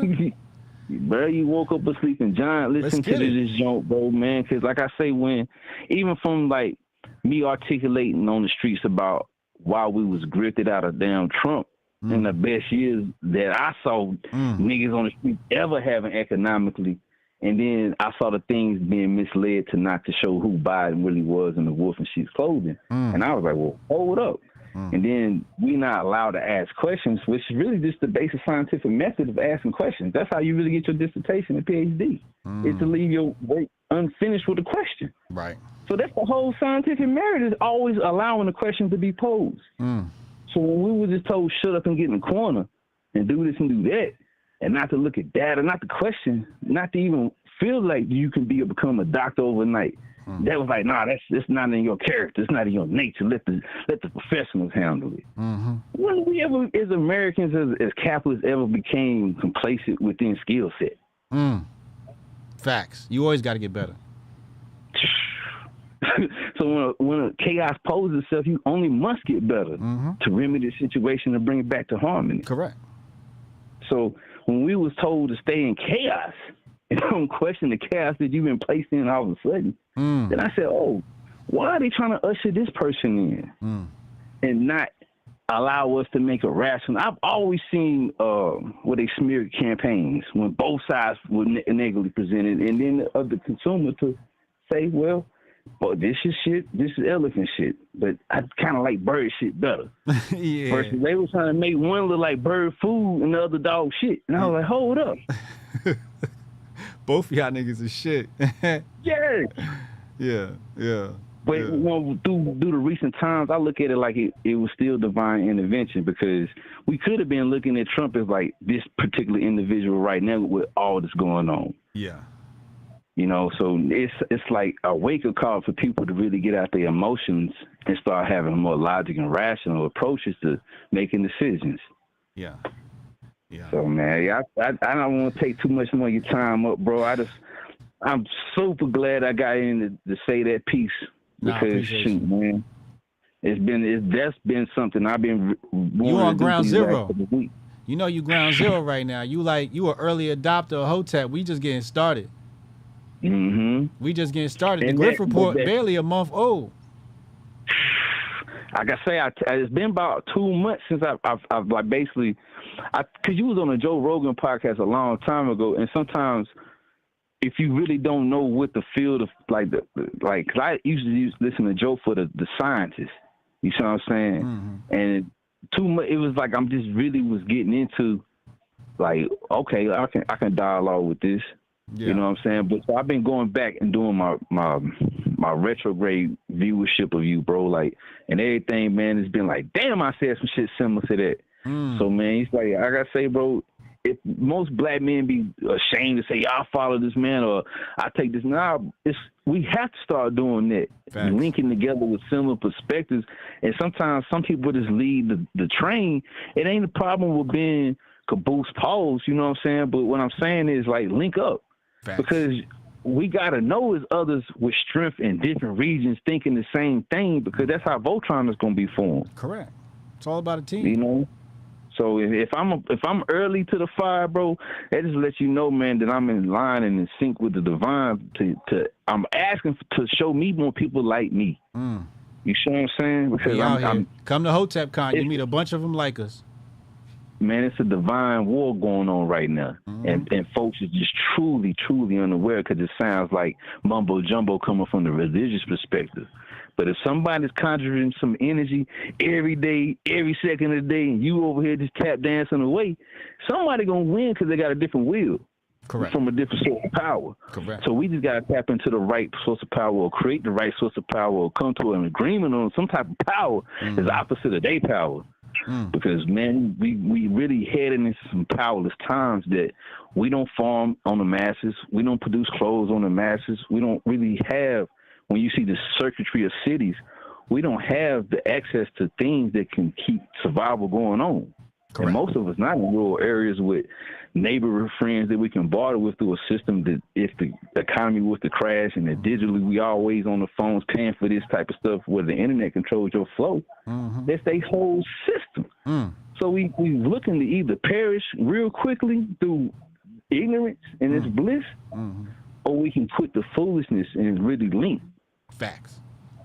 That's what it's about. It's about creating a web, man, and that's what we are. You know, Hotep Nation that's it. We a nation. It's Hotep Nation. That's what we is. Man. You know, we out here, man. That's the nation I want to be a part of, bro, man. Shoot. If you are first George Washington, man, I'm right behind you with the double barrel.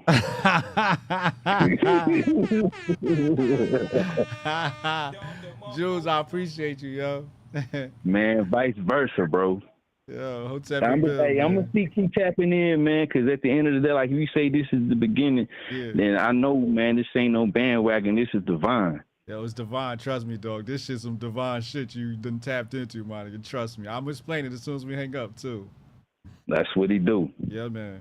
All right, Hotep. All right. Peace.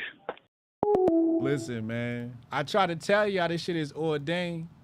This shit is beyond me. It's past me. It's not even. It's above me now. Hotep Nation's above me now. These sinful Satanists really tried to take the name Hotep and drag it through the mud and step on it and shit on it and stomp on it and spit on it, try to desecrate my ancestors. And we took it and reclaimed it and we brought it to Joe Rogan, and Joe Rogan breathed even more life into it. And look at us now. You know who did that? Ancestors did that. Ancestors did that. Connect with the one. When you connect with the one, you connect with all. Once you connect with the all, people come to you. I always tell people, Hotep Jesus is not one person, I'm a team. It's a bunch of me, man. It's a bunch of motherfuckers out here hitting my phone like, Hotep Jesus, you got to do this. You know how many handlers I got? I got like 6 white handlers right now. Nigga, I can't even keep up with my handlers. I'm all day I'm running around doing what my handlers is telling me I need to do. This is my life.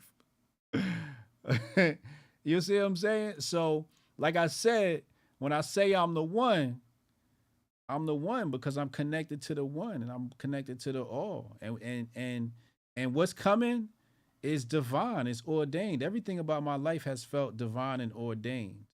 And I think it's because God knows I'm good. And it's funny that the universe gave me the name Hotep Jesus. That's funny because I didn't give myself that name. I didn't give myself that name. That's what they called me. They called me that. My enemy called me Hotep Jesus. That's what my enemy named me. I never choice in the matter. I took it and ran with it. You know what I'm saying? So everything about this is divine. I'm not the Jesus y'all believe in. I'm a different Jesus. I'm a Hotep Jesus, and I'm the Hotepiest Jesus. Okay? Chad, see, there go Chad right there. We be handling. There go one of my handlers right there. You know what I'm saying? There they go right there. Chad was a huge part of building Hotep Nation. Still is a huge part of building Hotep Nation. You know. That's my Minister Jack.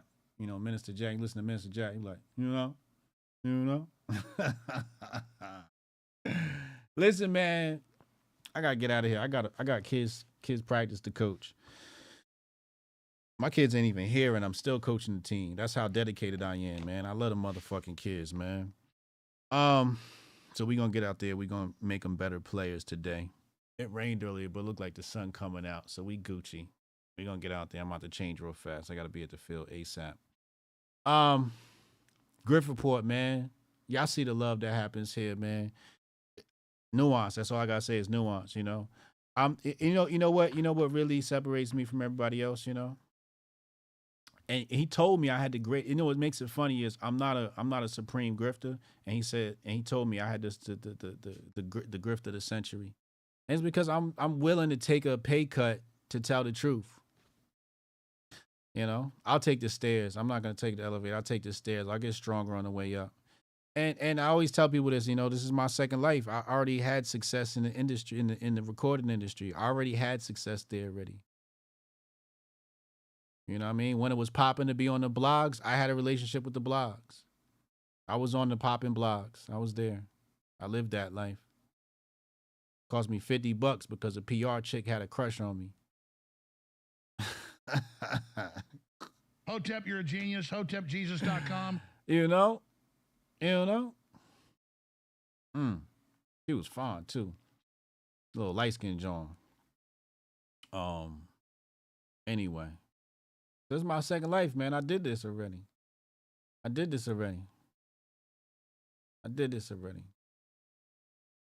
Just that I'm older and wiser now. And I broke, there was a dam, you know, and I've broken through that dam. And I'll tell you what that dam is. And on this note, I'm going to leave. That dam was hate in my heart. I had hate in my heart for another group of people. And when I let that go, my life just got better. I felt lighter. I felt free. I was smiling more. Changed my life. So I suggest y'all do that too, man. You know. But as Hotep Goldstein, you need to have a healthy dose of hate in your heart. It shouldn't be zero. And he's right. There's something to be said about that. You know, but hate consumed me. I should say that hate was consuming me, and I have minimized that hate to a great, great degree to where now I control the hate, where I can use the hate when I need it and discard it when I don't. Yo, great fucking stream today. fucking another classic, another epic fucking stream. We back tomorrow 2 p.m. I promise to tell y'all my schedule. So here we go. You know, I got master focus, so I'm fucking on point. Fed Now release tomorrow. We got Gabrielle Clark. Where is that? Monday, the 24th. That Gabrielle Clark is the woman whose child detransitioned. Transitioned and detransitioned. So she's going to talk about dealing with trans kids. That's going to get crazy. The Monday after that, we got Alex Stein.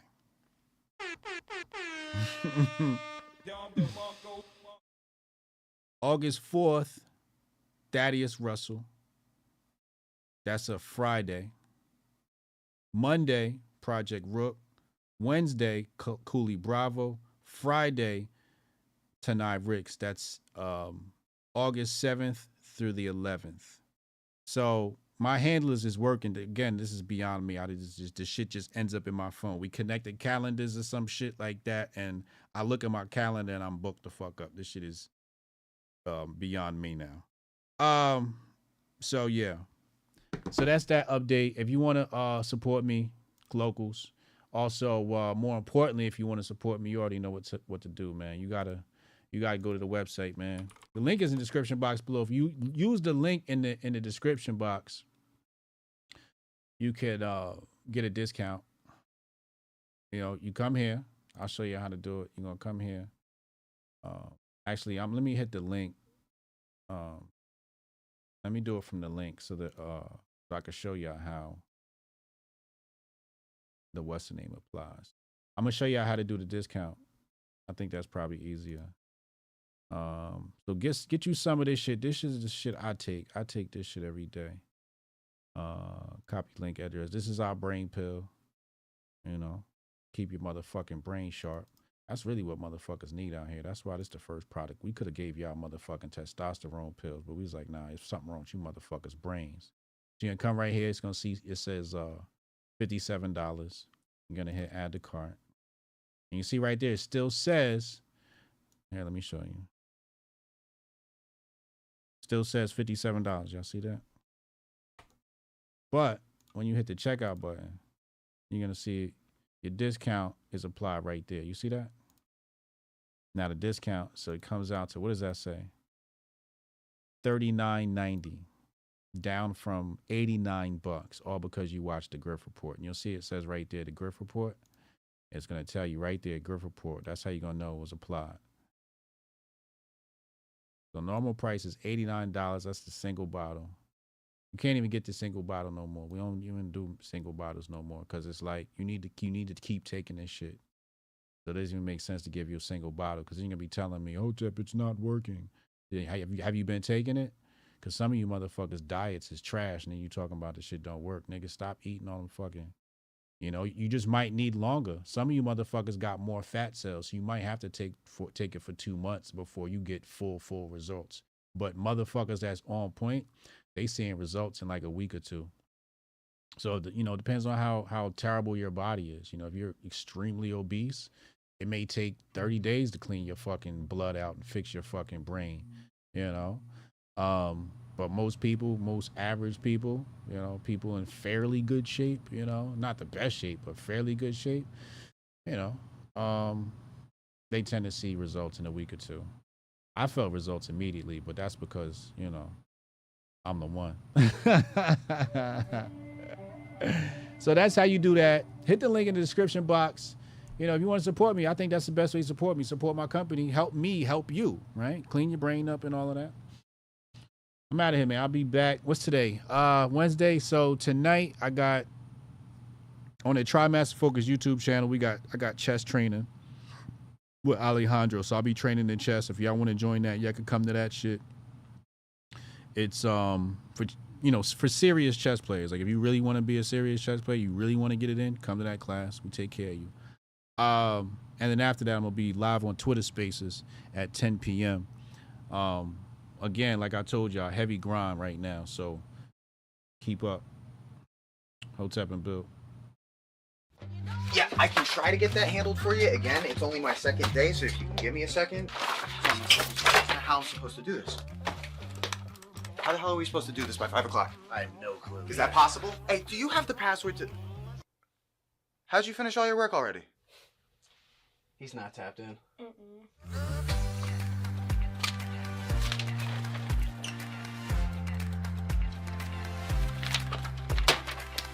How'd you get that done so quick? They think they're gonna be able to budget that? It's money. That's money right there. You understand? You guys finished your work 6 hours early? He's not tapped in.